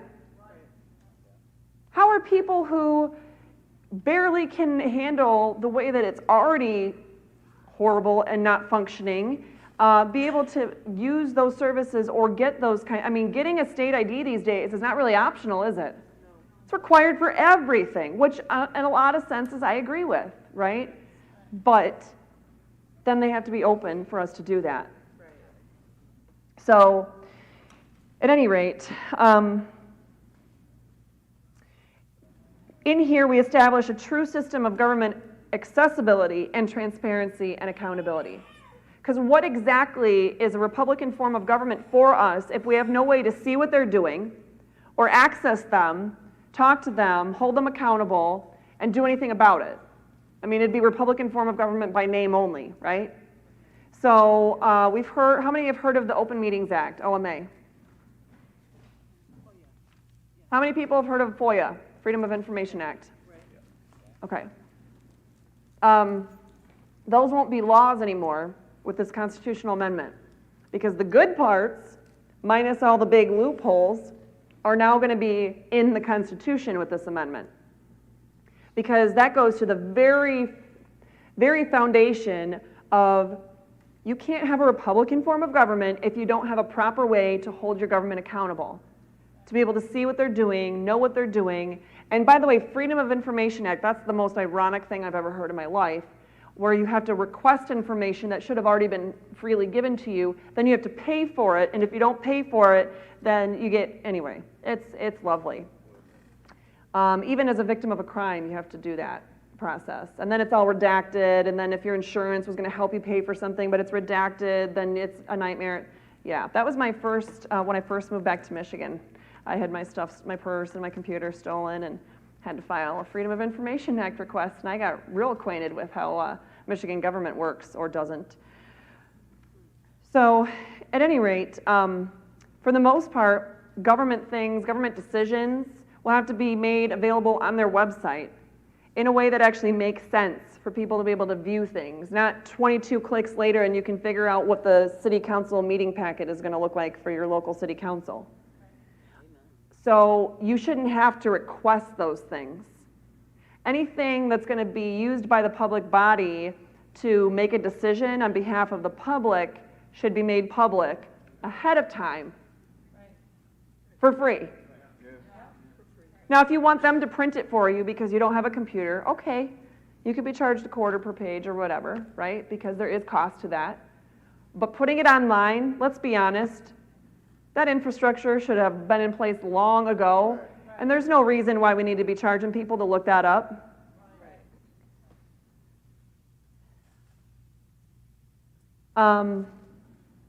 things like public mask requirements and anything else that's likely to impair health in anyone is prohibited from being enforced upon anyone in this constitutional amendment. I didn't even know masks were going to be the thing when I wrote this. We started this in May. But whether it's a forced vaccination that Bill Gates wants to promote because he thinks that everybody who doesn't want a COVID vaccine is awful and heinous, or whether it's microchipping, or whether it's telling people that they have to wear masks 12 hours a day, that's likely to impair your health one way or another. That's not going to be enforced upon anybody. It already isn't, because we already have those unenumerated rights. This just spells it out so we don't have to worry about fighting tooth and nail in the meantime while we're trying to hold our government accountable and reel them back in. Who here knows of someone who's been charged with a high court misdemeanor or a felony in Michigan? So who here then, there's at least some of you that in theory might know this, who here knew, it was really clear, when someone was going to be at the district court level versus when their case was moved up to the circuit court level? Is that really obvious? It's not obvious to anybody. I've done criminal law for a lot of years. It's really not obvious. Why do we have that? Well, quite frankly, I don't really care. But we should have one criminal court. Wouldn't that make sense? Wouldn't that make it more accessible to people? District court is already the genesis of all criminal actions here in the state of Michigan, so I would think they could stay in district court and just that could be a criminal court. Well, what about family? Who knows which judge in any particular county, not just up here, does divorces? Is it your probate judge? Is it your circuit judge? Anybody have an idea of how it's done all over the state? It's different in every county. Yep. Some counties it's your probate judges. Some counties it's your circuit court judges. A lot of times it's not even the judges that really make the decisions. It's the front of the court referees that make most of the decisions. And they're not elected by the people. So, civil cases. Well, what if you bought my car and I really would like to say that it's worth $25,000, but you didn't end up paying me. But let's say, I'm not quite sure, we had some dispute about a little piece in there, so it's either $24,500 or $25,500. It's one of the two. We can at least agree that that's where we're at. Which court would I file it in? District court for under $25,000, circuit court for over $25,000. Oh, I knew I recognized you, troublemaker back there. Point being, no one really knows that, right? Because no one should have to know that. It's some dumb thing somebody made up somewhere along the way. And what does it do? It serves to disenfranchise the people. It serves to get people to feel so disconnected from government and how it works, and not be able to participate in things and adequately be able to defend themselves or assert their own rights, that most people just go, whatever, I can't do this, and they walk away. Our government is supposed to be there for us. Literally, the whole point of our government is that because we are grateful to Almighty God for the blessings of freedom and earnestly desiring to secure these blessings undiminished to ourselves and our posterity, we do ordain and establish this Constitution. So how can we have a government where we, the people, don't even know how to use the court system? That's not appropriate. So this constitutional amendment creates a family court, because whether it's a child abuse and neglect case, whether it's a divorce case, whether it's a PPO, whether it's an adult guardianship, or anything like that, your family matters. It's all one family, right? It should all be with one court. Because way too many times I've seen orders that are opposing and going in different directions because maybe you have an abuse and neglect case, or maybe there's a guardianship, or maybe there's a, oh, don't throw me off just yet, I'm almost done, I promise. Yes. See, it's almost going. Civil. Civil court would be whether you owed me $24,500 or $25,500, we shouldn't have to worry about that. If it's a civil thing, if it's a contract, it's a business matter, if it's a landlord-tenant thing, if it's a no-fault insurance case, if it's any of that stuff, it could be had in front of one judge. In fact, how many things could one judge be an expert in? I could tell you that as an attorney, I'm a perfectionist, granted, but after being a general practitioner for a few years and then working for other attorneys for years before that, I was like, you know, I don't feel comfortable being able to adequately represent somebody doing deeds, drafting deeds, and doing real estate litigation and landlord-tenant representation, and then doing divorce cases and custody and all that, child support and everything that goes along with that, and then the abuse and neglect cases and keeping up with the laws on that, and then, oh, but wills and estates and trusts, especially after the big change that happened right around the time I came to Michigan in the first place, and then guardianships and, you know, criminal law and, well, driver's license restoration, that's administrative law procedure. Oh my gosh, I couldn't possibly keep it all straight. How is a judge, really? I mean, maybe they're way smarter than me, but let's be honest, no matter what my IQ is, there's a lot of judges that would not be smarter than me. They just say, you're in my court, you do what I say. Kind of. Read the law. So the point is they're real people, right? Just like the rest of us. So even though they have a law degree, they don't have an expert law degree in every single minute area of law that changes quite constantly, because we have a legislature that thinks that it's more of like a hobby than a profession to regulate the people, right? So at any rate, by doing this, it not only makes it easier for the people, it makes it easier for the courts to actually be more in tune with and understanding of what the laws are. So, I mean, this constitutional amendment does a ton, but, this is one of my favorite things. This requires that all laws must be reasonably understandable by the average citizen when they're passed. Well, I think that means the legislature would have to read it then before they vote on it. In fact, when it comes to that, what I didn't tell you is that I would be abolishing in this constitutional amendment the legislative council, because I don't know about you, but I always thought our legislature, we voted them in so that they did the research, they talked to the people, they knew what their needs were, they followed up on things, did the research, drafted the laws, and then voted on the laws based on being informed. No. What they do is they talk to some people that call them the most or bother them the most, or that they've played golf with for a lot of years, or they have some other kind of personal connection, or the lobbyists are, got their ear on. And then they go to the attorneys that get paid the big bucks and they're not elected, and they draft the laws. And then, because the attorneys draft the laws and the attorneys are so much smarter and they're experts, even though their P number, meaning their attorney registration numbers, shows me that they've been in practice for maybe a year or two. But anyway, they're so much smarter and they're experts, right? And so they're going to the legislators saying, okay, well, I wrote this bill and it's perfect and it's wonderful and it does all these things, and you therefore have to vote on it this way.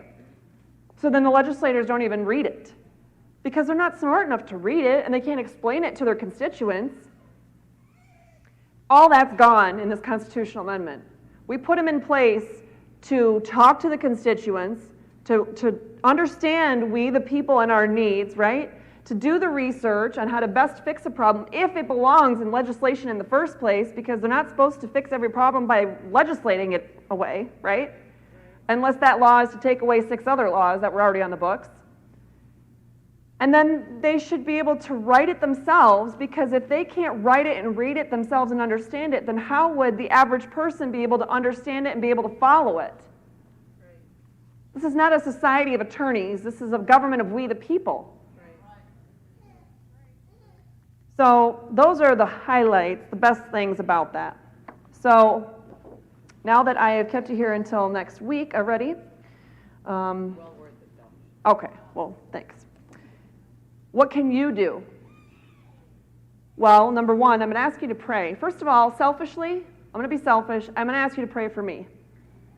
Because I'm human, and I have a marriage, 4 kids, and I own a business, and all my services from my church went away. Every single thing I'd utilized in that church went away. I'm going to ask you to pray for me and my marriage. I'm going to ask you to pray for my kids. Especially the one that I still homeschool because, you know, she's only 6, and by the time she's 16, I'm sure I'm going to want to strangle her. But I really want you to pray for my kids, especially since I do this every single day. I've taken 0 days off since the beginning of April. Because if our members of our military can fight overseas and not see their families and not even live at home and have subpar accommodations, certainly I can be living out of my own home most of the time. I don't know where I'm going tonight, but certainly I can be living out of my home most of the time and see my children and my family and, you know, my husband and all that. So I will not, and I've had people tell me, you know, well, you're no good to us if you're whatever. God's keeping me going. As long as God keeps me going and He doesn't tell me I need to rest for now, I'm going to keep going.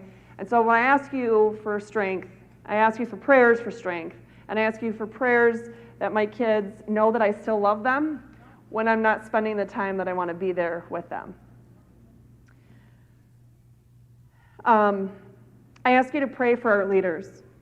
I ask you to pray for Nessel, Attorney General Dana Nessel. I ask you to pray for our governor, because those two are some of, in my opinion, some of the most evil, vile humans that I have ever come to know, and we need to pray for them. Because we're all God's people, so God can work miracles. It's not too late for them. We need to pray for them. I ask you to read and know the U.S. and Michigan constitutions. And like I said, if you're only going to pick a certain part, pick Article 1, which is the Declaration of Rights from our state constitution, and pick Amendments 1 through 14 or 15 of our United States Constitution. But quite frankly, I'd like you to really read and know all of our U.S. and Michigan constitutions. And if you're only going to start with one, start with the Michigan Constitution, because that's what's being litigated in our state Supreme Court right now. That's what's most relevant in a lot of ways. Start with that and really get to know it. I would ask that you donate. I have taken one paid case since all of this began. I'm living on donations. The Restore Freedom Initiative and the thousands of dollars it costs to print all the petitions. We need 425,059 signatures, by the way, which means we need a lot more petitions printed as they spread around the state. But all of that costs money, and when I started, I didn't have that $1 million that a lot of people, or $2 million that a lot of people say you need. Stand Up Michigan's raised at least $1 million. I don't have that. I literally had $0 when I started this. And I knew God wanted me to do it, so I knew the funds would come, but I also know that I need to be able to tell you as God's people that I need your help with that. So there's actually 3 different ways that we can have you help us in that regard. All the legal work that I'm doing, the filing of briefs with the Michigan Supreme Court and the Court of Appeals and all that, there's a fee to that. Every brief, every motion I file with the Michigan Supreme Court is $77.25. It's more expensive at the Court of Appeals for some reason. Not sure about why that is. Don't think I want to know. My printer, as you could probably well imagine, has had a few different drums and several different toners replaced throughout the course of all this work. So those are all costs that, since I'm not taking and paying clients except for the one, I need help with. So there's just specifically for the petitions. There's the legal work that I'm doing to get the word out there. And my dad actually started a GoFundMe because if my business isn't making money, then it's a little harder for me to pay my student loans and my other bills. So there's 3 distinct ways that are on our website that you can donate. And there's a little flyer with a QR code that you can scan if you're really good with all that stuff. Other than that, there's checks and other ways to donate. And so I feel really awful every single time that I have asked for donations, but Don't feel bad. well, I haven't done anything yet, so maybe that's the thing. I also ask you to vote. Unlike the rumors, can't can't help myself but laugh. Anybody that follows me on Facebook or is part of the movement or anything, I was accused of trying to steal this 70,000 member group on Facebook called The Movement because I was running for office. Technically, I am running for office. I am the Republican nominee for Georgetown Township trustee. Yeah. So 99% of you, are you in Georgetown Township? Okay, one person in this room can vote for me. So I don't want you to vote for me, the rest of you, because that's what happens in Chicago, but we don't live there. So I want you to vote. I want you to know who you're voting for. In all seriousness, I want you to, if you haven't already looked it up, within the next 24 hours, I'm going to beg you to go punch in your information on the Secretary of State's website and look at your entire ballot and know who everyone is from the very top to the very bottom. Justices and judges, I don't know if you have a prosecutor or a sheriff, your local school board, or if there's any other, I don't know if millages would be on there, anything that's on there. I'm begging you to have an intelligent, well thought out answer for every single question that's being asked of you on that ballot. I will tell you that Bridget McCormick, our Chief Justice of our Michigan Supreme Court, is actually up for election this year. So if you didn't like how the legislature's lawsuit against the governor wasn't accepted right away at the end of May, beginning of June, you might want to consider that. If you didn't like how basically a decision on any of these issues of constitutional importance a decision has not been rendered all of these months, and we're sitting at September 23rd, is that today? And we're still waiting, you might want to keep that in mind. There are 3 Michigan Supreme Court justices that have been arguing from day one that this is unconstitutional and that there's a duty of the Michigan Supreme Court to have these issues heard and decided and declared unconstitutional right from the get-go. That's Justice Markman, who I'm really hoping I'm remembering this wrong, but I think he's retiring this year. Don't make me cry when I'm up here.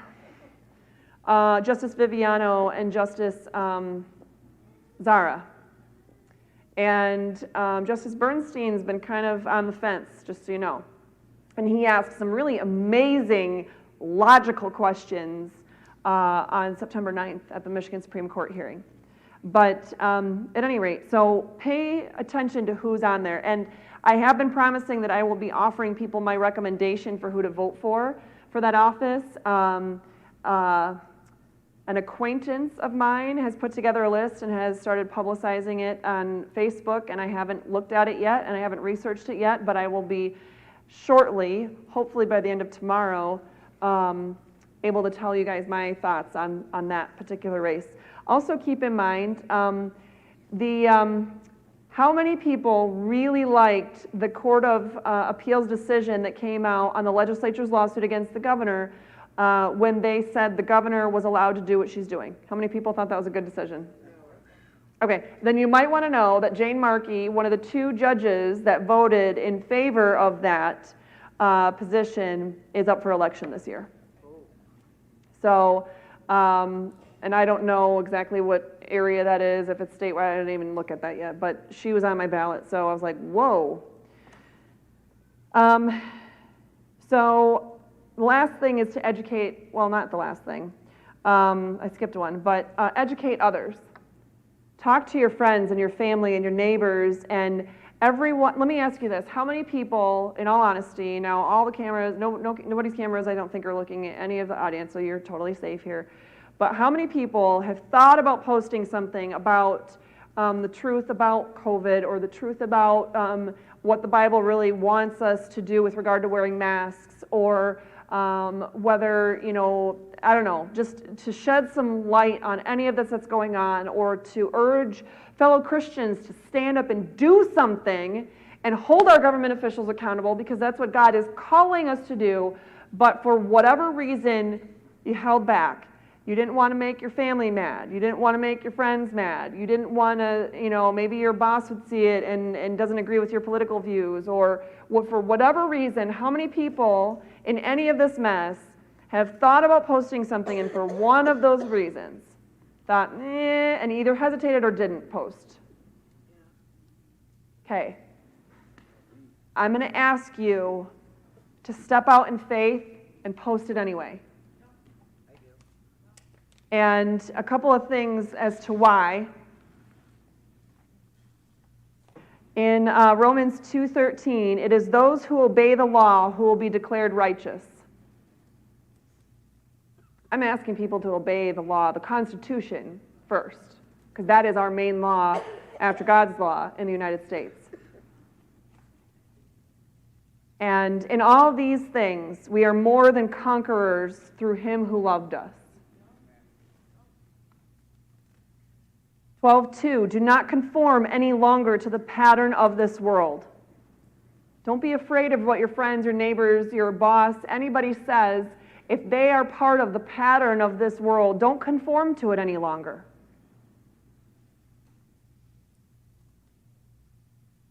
Isaiah 1:17 tells us to seek justice and rebuke the oppressor, and that's in talking to the people of a rebellious nation when Isaiah wrote that. Ezekiel 2:3, when he was sent to a rebellious nation that had rebelled against God, he said, they and their fathers have been in revolt against me to this very day. At the very beginning, I was telling you that I think this is the tool that God is using to show us this has been all happening for quite some time. He put fast forward on it so that we could start to see it a little bit better. We could wake up to it and go, well, it's a little bit harder to deny it's going on now. Right. And in Ezekiel 11, starting in verse 1, when the leaders of the people are giving wicked advice in the city, God calls us to speak out against them, to speak the right word at the right time in the right way. That includes on Facebook when you think your friends are going to be mad at you, or your brother-in-law is not going to play basketball with you anymore. And don't forget Psalms 31:24, that we're supposed to be of good courage, and he shall strengthen your heart, all ye that hope in the Lord. Or Psalm 56:11, in God I trust, I will not be afraid. What can man do to me? Of course, there's Philippians 4:13, I can do all things through Christ who strengthens me. And Ezekiel 2:6, and you, son of man, do not be afraid of them or their words. Do not be afraid, though briars and thorns are all around you, and you live among scorpions. Because, 2 Timothy 1:7, for God hath not given us a spirit of fear, but of power and of love and of a sound mind. It's extremely uncomfortable to have to be the one in your circle of friends or the one person in all of your extended family to be fighting or posting or encouraging or trying to speak the truth. But you're needed. Whether it's on Facebook, whether it's at a family function, whether it's in a card or something you're handwriting to somebody, you're needed. So I'm going to also ask that every single person in here who's a registered voter, who's old enough to vote anyway, and is a U.S. citizen, to consider circulating that petition. I 100% believe, with my life bet on it, that God wants that to happen. God wrote it, not me. He utilized my skills, but he made it happen, and it's over there, and we're needing to get 425,059 signatures that are valid. And I'd like to think I have a lot of friends, but even when I'm not saying things that are controversial, I've never had 425,000 friends. Right. So whether you're someone who doesn't feel like you get out very much at all, and maybe you really don't, if you even get gas, go to the grocery store, pick up a prescription, anything, go sit at a park, go to the library. Are those even open? I don't even know. It's pretty sad when you don't know. You can keep 4 or 5 empty petition sheets on a clipboard and keep them in your car or keep them with you wherever you go. And if you walk into, see somebody who's walking around without a mask on, that's probably a good indicator that they like their freedom. Amen. Or you're walking along the street if you live more like in city limits, or driving along if you more live in the country or whatever, and you see, now this is not a partisan thing, I'm just telling you some cheater ways, right? If you see a Trump flag, or a thin blue line, or a don't tread on me, or an American flag, chances are good that if you ask that individual if they could sign our Restore Freedom Initiative petition, that they probably would. But I need your help. So I'm begging you. I'm honestly begging each and every one of you. Please help me in that regard. Please. It's super easy, and I have 2 captains over there, at least one, who it looks like she might be training somebody right now. And yes, that person in purple is my new favorite person. And we have these really cool things that you get one that's laminated, or you get one that's not laminated and you want to laminate yourself or whatever, that tell you all the cool highlights that I was just talking to you about of what this petition does. It makes it easy for you because this petition does a lot because our government's a huge mess. So I could sit there and try to pawn off the 1945 repeal on you like it's going to really fix something, and it would make my life a lot easier and it'd be a lot less signatures. But I'm going to do the right thing, not the easy thing. And so it is longer and more complicated. And so having a cheat sheet like this is probably going to be helpful. And it has that handy QR code that you can have people scan so they don't have to have something to take home with them. Hopefully, most people would be at least willing to try scanning it with their phone, with their camera, and then click on the link, and then voila, it brings you to our website, and you can read the whole petition. You can find out how to donate. You can find other places to sign, that kind of thing, all kinds of cool stuff. So I would ask, those all would be my asks of you. But just no matter what, no matter how hard it is, no matter how discouraging it is out there, stay engaged, keep praying, and don't give up. Amen. So since I probably put 90% of you to sleep by now, does anybody have any questions? For the sake of people who watch that on Facebook, if somebody was writing a check, would it be to Restore Freedom Initiative or to Katherine Henry? How would they write a check? So Michigan law is really special, and credit unions and banks go by like basically a whole different set of laws. So in the end, you can write a check to any, whether it's any of the 3 that I talked about, you can write it to Katherine Henry, but in the memo line, you can write petition, legal work, or personal. And that's how I know which account to put it into. Because all 3 have to have my name on them, and they wouldn't open a bank account that's in the name of Restore Freedom. Isn't that great? Yeah. So let me see the hands. Was there anybody, we have a microphone back there, that if anybody wants to ask a question, Jake is my mic man. And I just want to see it. Okay, we got 1, 2, 3.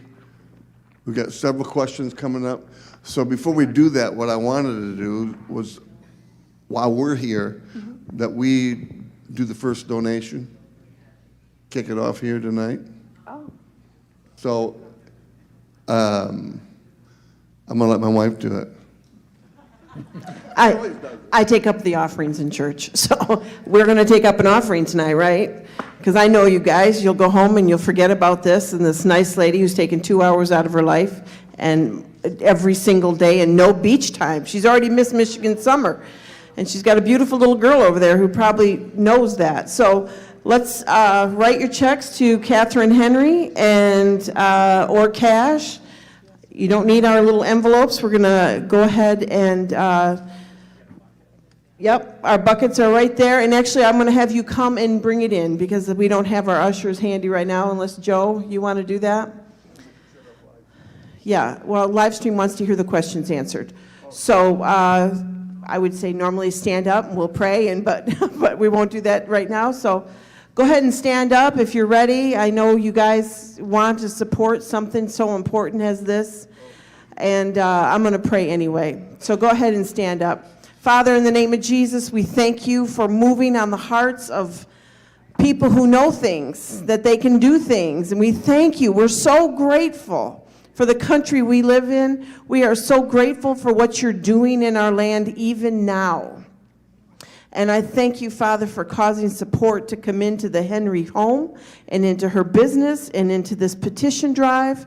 Father, it's always by your hand.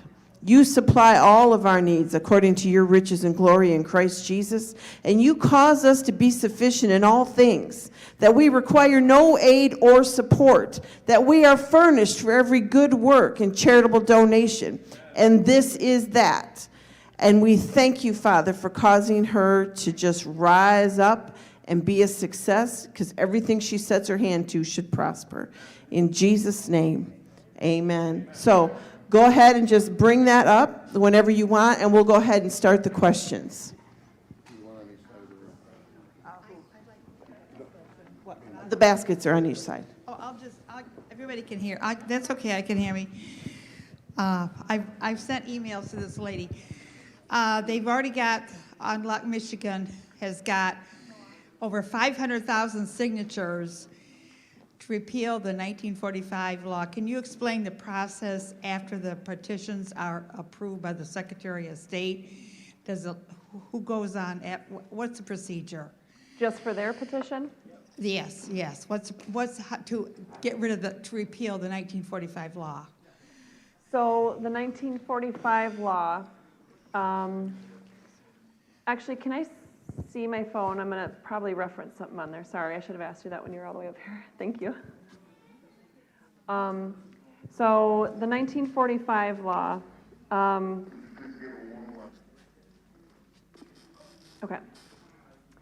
The 1945 repeal, when the signatures have been validated and it gets to the legislature has 40 days to determine whether they are going to, and this is, if anybody's wanting to follow along, especially like those at home that might have stuff to reference, this is, I believe, Section 2, sorry, make sure I'm quoting everything correctly here. Section 2, Article 9, Article 2, Section 9 of our state constitution that talks about this. And so there would be 40 days, 40 session days from the time the petition is received by the legislature for them to act.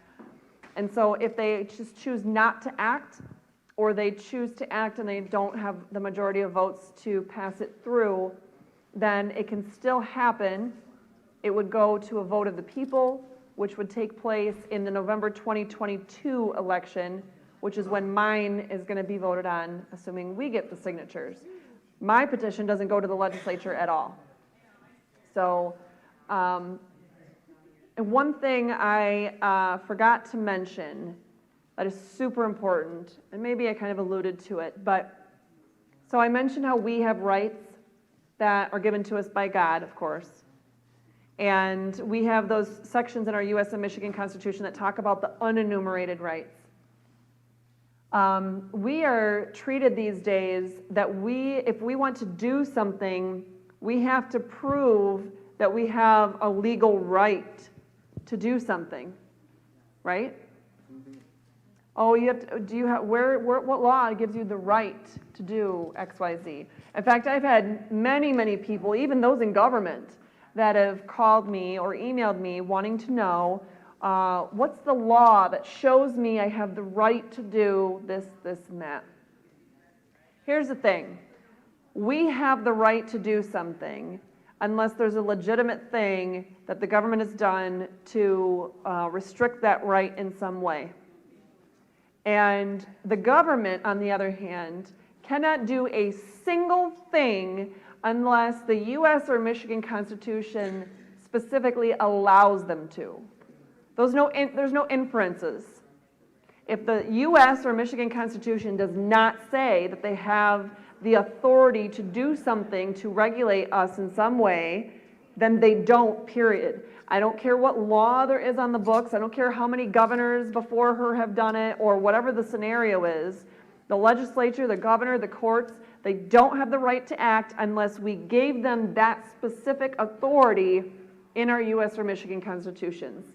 So a huge thing that sometimes I take for granted when I'm talking to people, but I want to make sure you guys all have that in context. So I'm sure there's another. So they can ignore those signatures? The legislature can choose to not act on the signatures, correct? But then that's why the Constitution allows that it would then go to the 2022 ballot.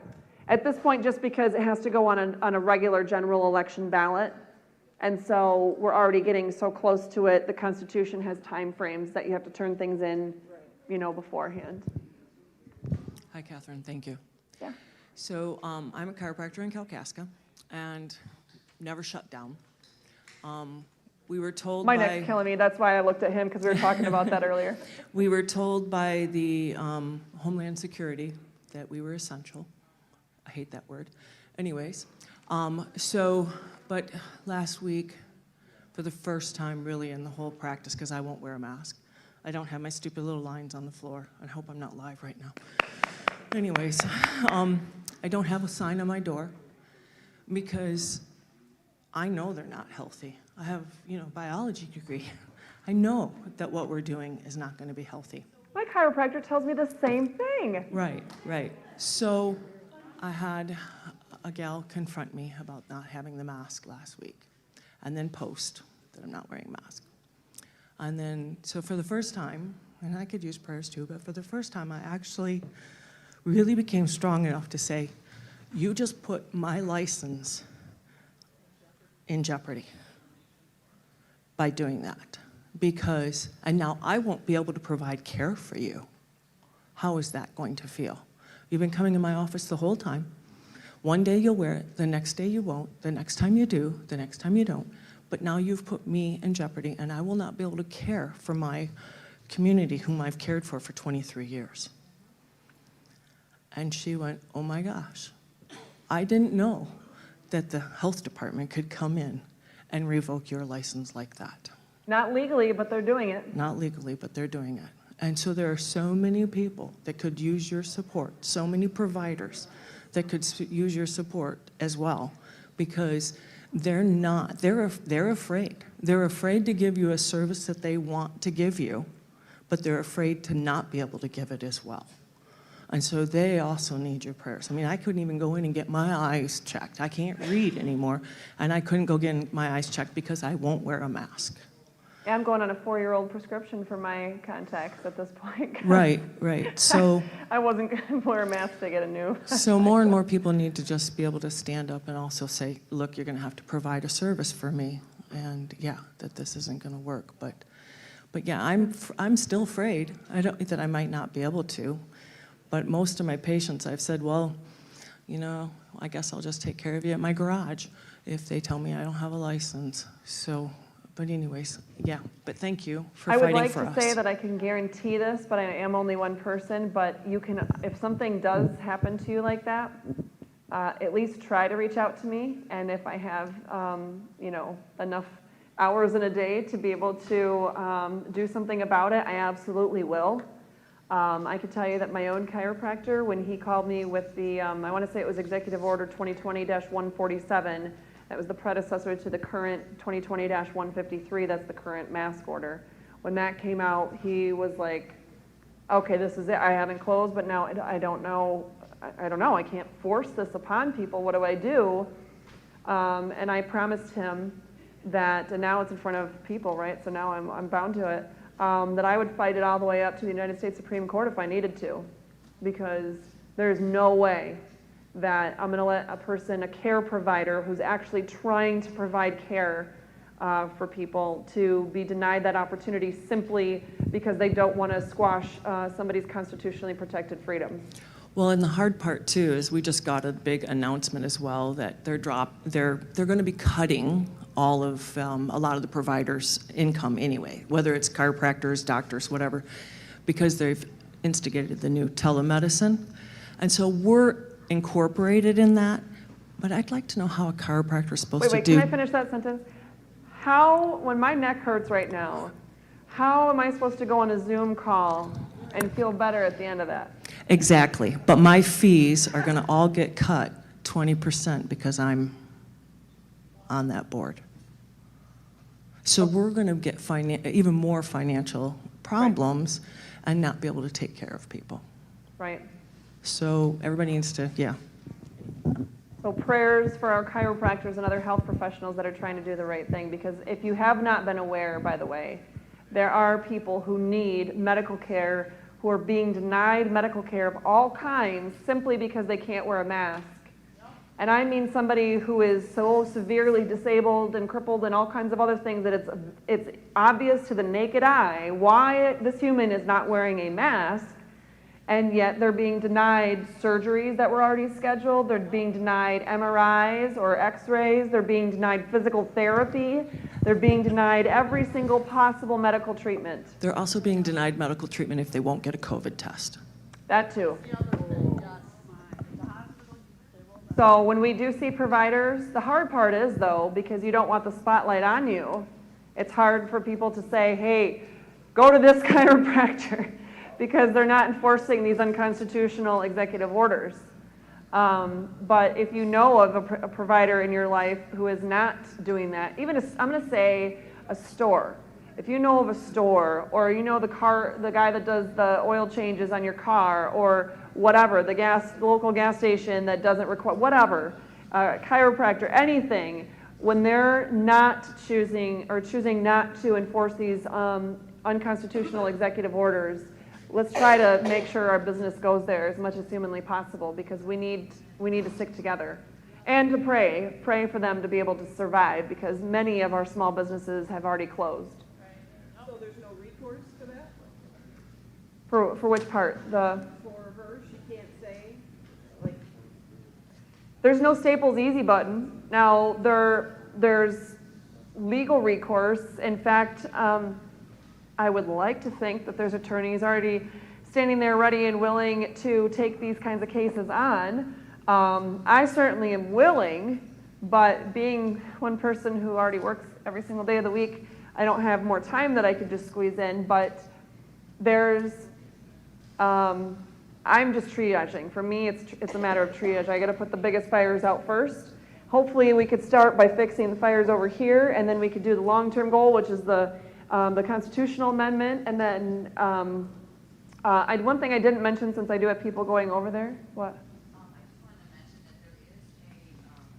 there is a Christian forum or a Christian board of attorneys up here who will do pro bono work. Now you're going to have to start over again. I'm sorry. There is a Christian group of attorneys up here. You can call Tom North. He used to be the probate judge up in St. Ignace, and he is affiliated with them. If you need any legal help whatsoever, that obviously Katherine can guide them, or you can ask her questions. I'm more than So we can advertise happy. that? Yeah, go right ahead. Anything related to COVID? Anything related to anything that, if you're a Christian and you need help, please run it by them. Don't get that And you to me, I can, got my own. yeah, you'll start beeping on me. So, yeah, Tom North is his name, and you can catch So the information I him. have on his business card, I can put on Facebook to people who need help that are in this area? Let me ask him about that, because is Okay. his cell phone on there? Well, that's why I want to know what Okay, information. for sure, you can catch him at the Republican office. He volunteers there 3 days a week in St. Ignace. He also works at the Sheboygan office. So So you you get can me- get a hold of the Sheboygan RNC office or the St. Ignace one right now. In the meantime, I will get the right contact information, because there's a secretary I know that handles that stuff. But if you have any legal questions, Tom North is always available, like Catherine Henry is. Sometimes it takes a day or two to get a call back, but they're very busy, obviously. So just wanted to help them out with that. I'm gonna, I didn't know if it was gonna scream at me when you put the two of them together, but. So I will, for those of you who might be watching at home and who watch my videos or look on my website, oh my gosh, I haven't even mentioned, all of the information that I've said today and much more is available on my website, which is restorefreedomkh.com. Restorefreedom, K as in Catherine, H as in Henry.com. I have a resources tab that has all kinds of things, government documents, my legal briefs. There's a copy of the Michigan Constitution, the United States Constitution, all kinds of things. So make sure that you take a look at that website. Even if you don't want anything to do with my Restore Freedom Initiative petition, there's still a wealth of information on there, so please check it out.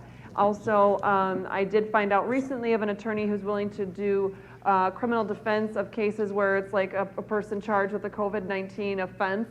And so I put that information on, and so once I get confirmation about Tom's contact information that I have the permission to share, I'll put that on there as well. Was there another? If I'm in a place of business and they ask me to put on a mask, I tell them I can't for medical reasons, and they say, I'll have to ask you to leave. Can they throw me out? So number one, legally, no, they can't throw you out. Number two, even the executive order does not allow them to do that, because even the executive order, I believe it's section 2, has a laundry list of exemptions where, by the way, it says nothing about that the person has to give specific information about which exemption it is and how they have that exemption, nor does it allow the person to be questioned about proving that or have some sort of doctor's note or anything like that. In fact, it specifically says a verbal representation from the customer suffices that an exemption would apply. I was at a store and they accused me of being belligerent and swearing, and they were calling mall cops to throw me out. That happens on a regular basis to so many people that's one of the biggest things that I don't know how to answer people just yet.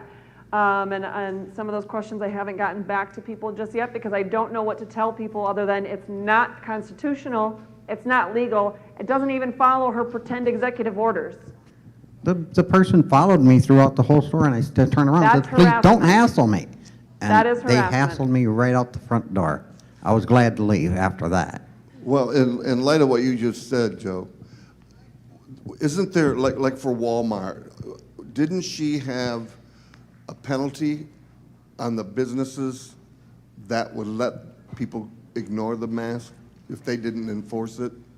Yeah, so So they're afraid of getting in trouble with the governor. they are, but they need to learn how to read. I don't have patience for them because that's the first part of the order, and the second part of the order clearly says there's Yeah. exemptions and that they don't have the right to be questioning or grilling people. In fact, they can take a mere verbal representation from the customer or client that an exemption applies.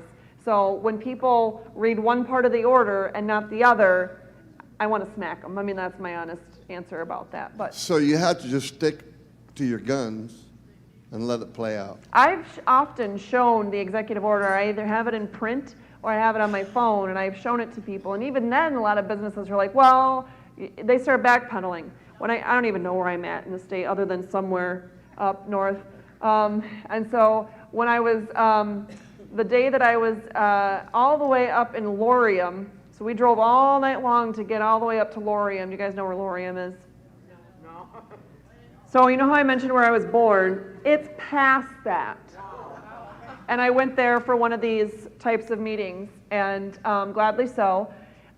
Anyway, so we talked to people and handed out the petitions and did all kinds of great freedom stuff, right? And then I had to book it all the way down to Petoskey because then that's where the next one was. And I had like a 15-minute window there. So at any rate, we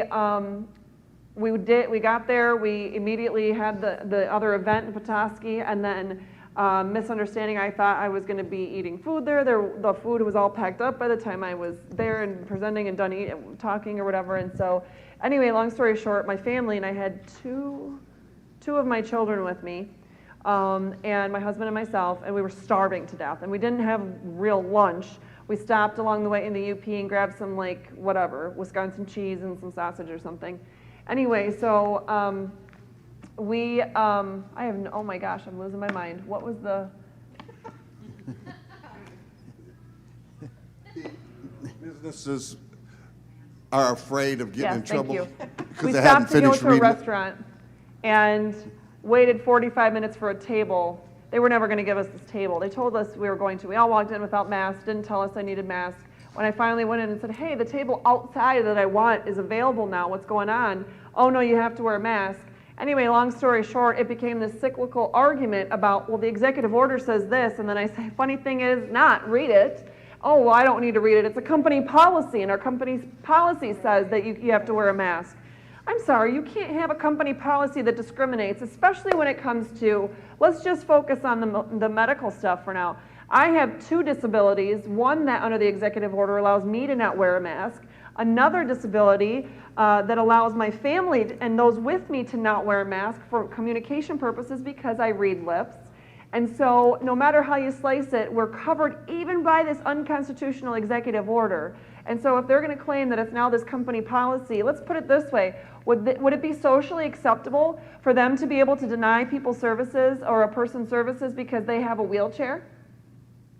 Or any other commonly accepted disability? Is that acceptable? Right. So because I have breathing issues and other kinds of reasons why I can't wear a mask, and I have hearing issues and other disabilities that require those with me to not wear masks, then somehow I'm allowed to be discriminated against, but everybody else isn't. But this is supposed to be the era of let's accept everybody. Love is love, right? We're just going to accept everybody. Well, then love me for who I am and stop trying to put a mask on me when I want to eat some food. Yeah. So that's a logistical thing that you have a problem with, though, is that they try to go from executive order to company policy. No company policy can deny you your basic rights to breathe. And no, it's not something that's been argued a lot in courts, and it's all in statutes, and I can prove it. I can prove it because God gave me my right to breathe, and no other private entity or government entity can take that away from me, period. Okay, just to clarify, does that mean they cannot say that they have the right to not serve you and the cashier will not take your money when you walk up, that the company policy, that's okay for them to do it? It is not okay for them to do that, but I don't have the Staples Easy button to enforce the wrongdoing at this point because there's so much wrongdoing, and I'm still waiting for all these other attorneys to step up and help me bring it all back into reality. Oh, you guys are going to be easy on me. Are we good? Really? Well, one thing. Okay. There was a construction company, there was 3 companies up here in this area that got busted for that tattletale thing that she's got going on where you tell on a business. And one got fined like $1,700. It's Stories Construction. I think it's out of Traverse City. Okay. So how do they get fined if there's that we can wear the mask or not have to wear the mask? How can they still get fined then over it? So what exactly was the scenario? It has to do with she's got this. She wants people to tell on other Yep. people, and that's what they did. These 3 companies got fined because people told on them. And I know the Story Construction. But It told was on either them for doing 17 what? or 20. Social distancing or wearing masks. They weren't social distancing or wearing masks. In a place of business. Yes, it was a place of business. I don't know the whole story, but that must be it. And so somebody ratted on them, and then they got busted Right. by Whitmer? By the health department or whomever. Yeah. That's called mob rule. It's called mob rule. Well, what it's called is unconstitutional. Thank you. So absolutely, yeah, there's no right for any of those agencies to do it, but they're doing it. And the problem is we have some, not all, some law enforcement officers who are just going, well, this is what we're told to do. We got to enforce these executive orders. We got to enforce these local orders from our local health departments or the most current orders that come out of the Michigan Department of Health and Human Services director. No, you don't. We have prosecuting attorneys or local judges from different communities that are, oh yeah, we're going to prosecute these because it's the same as any other crime or misdemeanor or whatnot. Breathing fresh air is not a misdemeanor. In fact, I cited cases from our U.S. Supreme Court and our Michigan Supreme Court that very clearly said exercising a constitutionally protected right cannot be turned into a criminal action, period. But that's exactly what they've done. In the same breath where we have people that are downtown in Detroit and Grand Rapids rioting and burning businesses and cars and police units and all kinds of other things and committing criminal actions like that, then that's okay. But people who simply want to walk into a grocery store and buy groceries without wearing a mask are deemed and labeled and treated as criminals. This is not okay. It's not legal. It's not constitutional. It's not biblical. It's going to take us standing up and doing something about it. Everybody. It's not going to take attorneys fixing it. I'm going to keep doing what I need to do, don't get me wrong, but I can't do it by myself. I need help. I need we, the people, to work with me on this and hold them all accountable. We all need to get together, step up, and no matter Democrat or whatever, Right. we need to unite Yes. and get our country back, is what we Yeah. got. Yes, we need to do.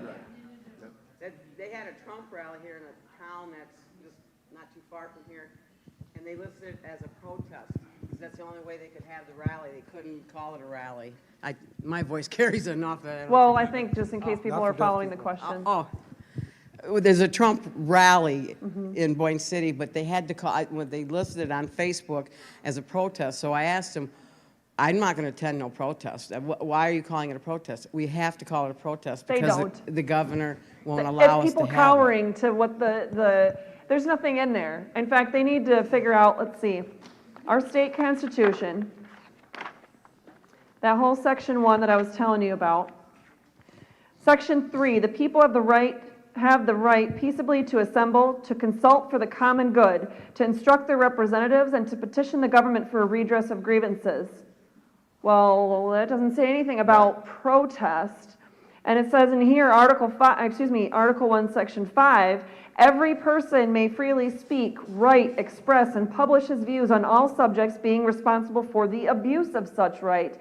No law shall be enacted to restrain or abridge the liberty of speech or of the press. Those are just two, and that's just in our state constitution. We have similar rights as categorized and protected by our United States Constitution. You don't have to call it a protest versus a rally or vice versa. That's when people are afraid and they don't want to push, they don't want to tick off the wrong people, and they're just playing the political game. And quite frankly, I'm just as angry with them as I am with the people that are trying to do this to us to begin with.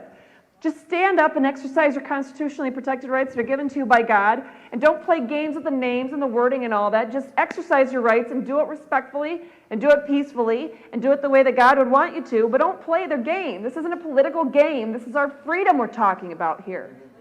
So they didn't have to do any of that. Well, I still went there, whatever you want to call it, but I didn't like the way. Well, I wouldn't say don't go or not go. I'm just saying they don't have to call it something just because. That just it, Right. yeah. I know somebody's got a question. I can feel it. No other questions? I knew it. See? I felt it.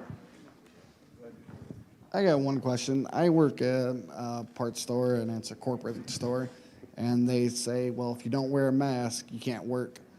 What do you do with that?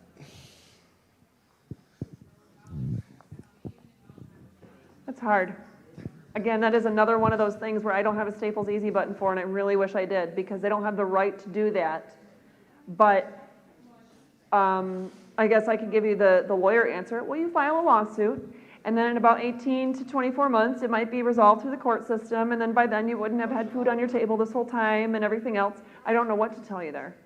Do you compromise on your values in order to feed your family? I don't know what to tell you. Honestly, that is not an easy answer, and I don't have the answer for you. But stay connected with my Facebook page and with my website, and as I have answers on that, I will definitely be providing those. So one of the things I'm going to hopefully get to work on very soon is something for businesses to post so that they can acknowledge that there's these executive orders, but that those executive orders even have their own provisions for people to not have to wear the masks and things like that. Also, for people to be able to have, not address all the unconstitutionality or anything like that, but just be able to walk around and hand a business something without having to verbally engage or remember how to, exercise their rights. And then certainly, I plan on putting something together that gives the whole argument together, basically, of how all of that, let's just pick on the mask mandates, how that violates so many different things within God's law and man's law that there's no way that should be enforced. But unfortunately, that takes a little bit of time, and it took me 3 hours to get here and 3 hours to be here and 3 hours to drive home, and I have to eat dinner somewhere in between there, but any other questions? Yes. Is the recall Hold on one second. pursuing? Let's wait just in case, I don't know. That's a short question. Is the recall petition we're pursuing? Well, that's up to you. Now, what you need to know about the recall is that, I believe, let me double check here, because I've said a lot of things today. I want to say, yes, Article 5, Section 26 of our state constitution is very clear about the succession of power for a governor. Whether she dies in office, whether she,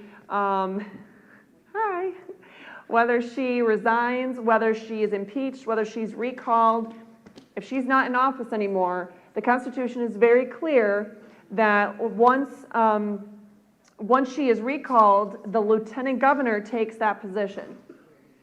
So do you want the lieutenant governor to be in that position?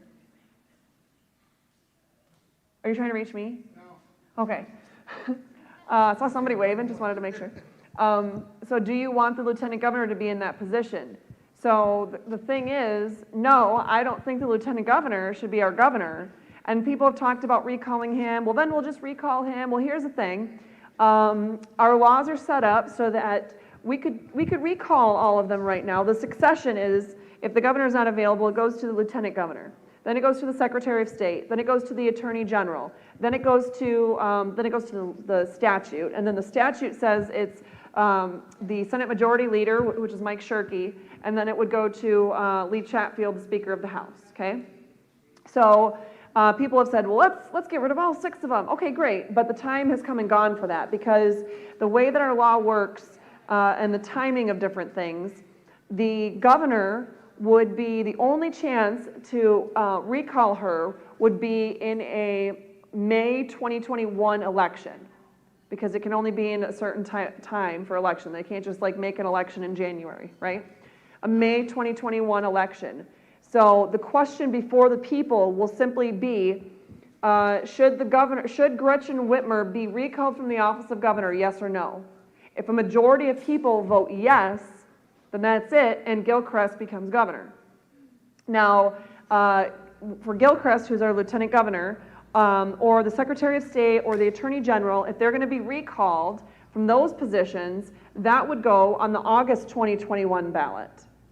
So then let's say we're going to do he wouldn't be removed from his office until after he was no longer in that office and he was already serving as governor, and then he can't be recalled from an office he's no longer serving. So, and the thing is, you can't recall in the last year of their term, of a 4-year term. So then you can't recall in the whole year of 2021. So. Now, I saw on I don't know if it was Facebook or the news, that weird thing, that they got enough signatures for the recall for her. Oh, yeah, they did. But they got to count the signatures in there. Recall hasn't even started getting signatures yet. Oh, the 1940, oh, okay. Yeah, the recall has not started getting any signatures yet. Oh, so it's My understanding is they're going to start October 10th was what I've heard. And our organization might be trying to work with them on things like Election Day, just to, a lot of our circulators are interested in circulating their petition and our petition on Election Day and sitting out at polling places so that people, as they come to vote, they can decide to sign both petitions. So that may be an option for people. So the amendment that you have over there that you're working on, Yep. if that got in, then that would eliminate a whole lot of stuff that we've just been talking about. It sure would. So that would be a top priority, is what I'm thinking. That's why I would think that it would be a top priority, because yes, if my amendment goes through, then the 1945 law is gone, the 1976 law is gone, the bad parts of the public health code are gone. In fact, the recall wouldn't be necessary anymore because any government official who is intentionally violating the Constitution will be held accountable for a misdemeanor on the first offense and a felony on the second offense and automatically removed from office on the second offense. So there's no need for, and time and expense for a recall effort to take place. No signatures needed at all. They need just shy of 1.2 million signatures to get the recall. That's a lot. And they have 60 days to do that in. So a recall is going to take a lot of people moving in a lot of different ways all over across the state of Michigan. And, you know, it's just a lot. But it's not that it can't be done. And so people that just want to send a message and they want to make sure that, you know, let's just, even if we don't even get to vote on it for whatever reason, if we can turn in 1.2 million signatures to the state that, you know, the people of Michigan said enough is enough, no more. It just depends on, is it worth your time to do that? You know what I mean? And how many signatures do you need? I need 425,059 signatures that are valid. So my goal is 450,000 signatures because we have about between a 3 and a 6% error rate of people, meaning people that sign it that maybe weren't registered to vote when they thought they were, or they signed under, you know, Kent County, but they're actually registered to vote in Ottawa County, or they got married a couple of years ago and totally forgot to update their voter registration somehow, or whatever the scenario is. I do not have the number right now. Yeah. And why I can tell you that is, unlike the other groups, specifically with Unlock Michigan, they have, I don't know, about $1 million of funds that have been donated, and they have a lot of people that they're paying to collect signatures, but also they have people that they're paying just to work on the effort. I have 0 people that I'm paying. I'm not getting paid for this. I'm living on donations. Not a single one of my volunteers, including the couple or so that are here tonight, they're not paid at all. We can't even afford to do like a mileage reimbursement or anything like that. Everything, in fact, all the things that we're selling over there, I forgot to mention that we do have a table where we're selling things. It's all at cost because we want to get the name out there, and people were asking, do you have something I could throw on my car? So we have two different kinds of magnets for your car. We have 2 different kinds of window clings that can go on a car or a regular house window or business window. We have pocket constitutions, because we want everybody to read the Constitution. All the stuff we have is for sale is just at cost. Whatever our cost is, we're passing that along to you. So if people want to donate, I figure they'll hit the donate button or write a check. I'm not trying to earn money off of trying to get the name out there. So anyway, because of all that, and because it's totally 100% grassroots, we just don't have enough volunteers that are there, because we're validating more signatures too than Unlock did. Their philosophy, from my understanding, is to take basically what the Secretary of State is in theory going to do, which is take 500 here and there, and then spot check those basically. And so that's what they were doing. We have validated between 25 and 30,000 signatures at this point, because and we're nowhere near done. I'm very strategic. We're going to have signatures validated in every single county. Not 100%, but we're going to have signatures validated in every single county. And in the counties where they're known to have more problems, or we've seen by validating this many that they have problems, we're going to increase the percentage of signatures that we're validating. So at this point, I'd rather focus on getting the signatures and validating them than spending all the time to count them as they continuously come in. So I know people like numbers, but that's the hard, fast truth about why I don't have the numbers. Any other questions? So, everybody, if you're interested, make your way over to that table over there. And John, can you give me some redneck music and mute Catherine's mic so she can do whatever she's got to do? I think she's hungry too. I just want to say thank you again to all of you, especially those of you that stuck it out this long to hear all the question and answer. I really appreciate it.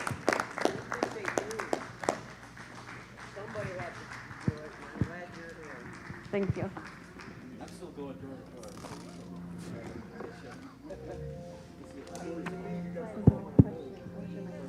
I don't know. It's going to crack if I shut it off.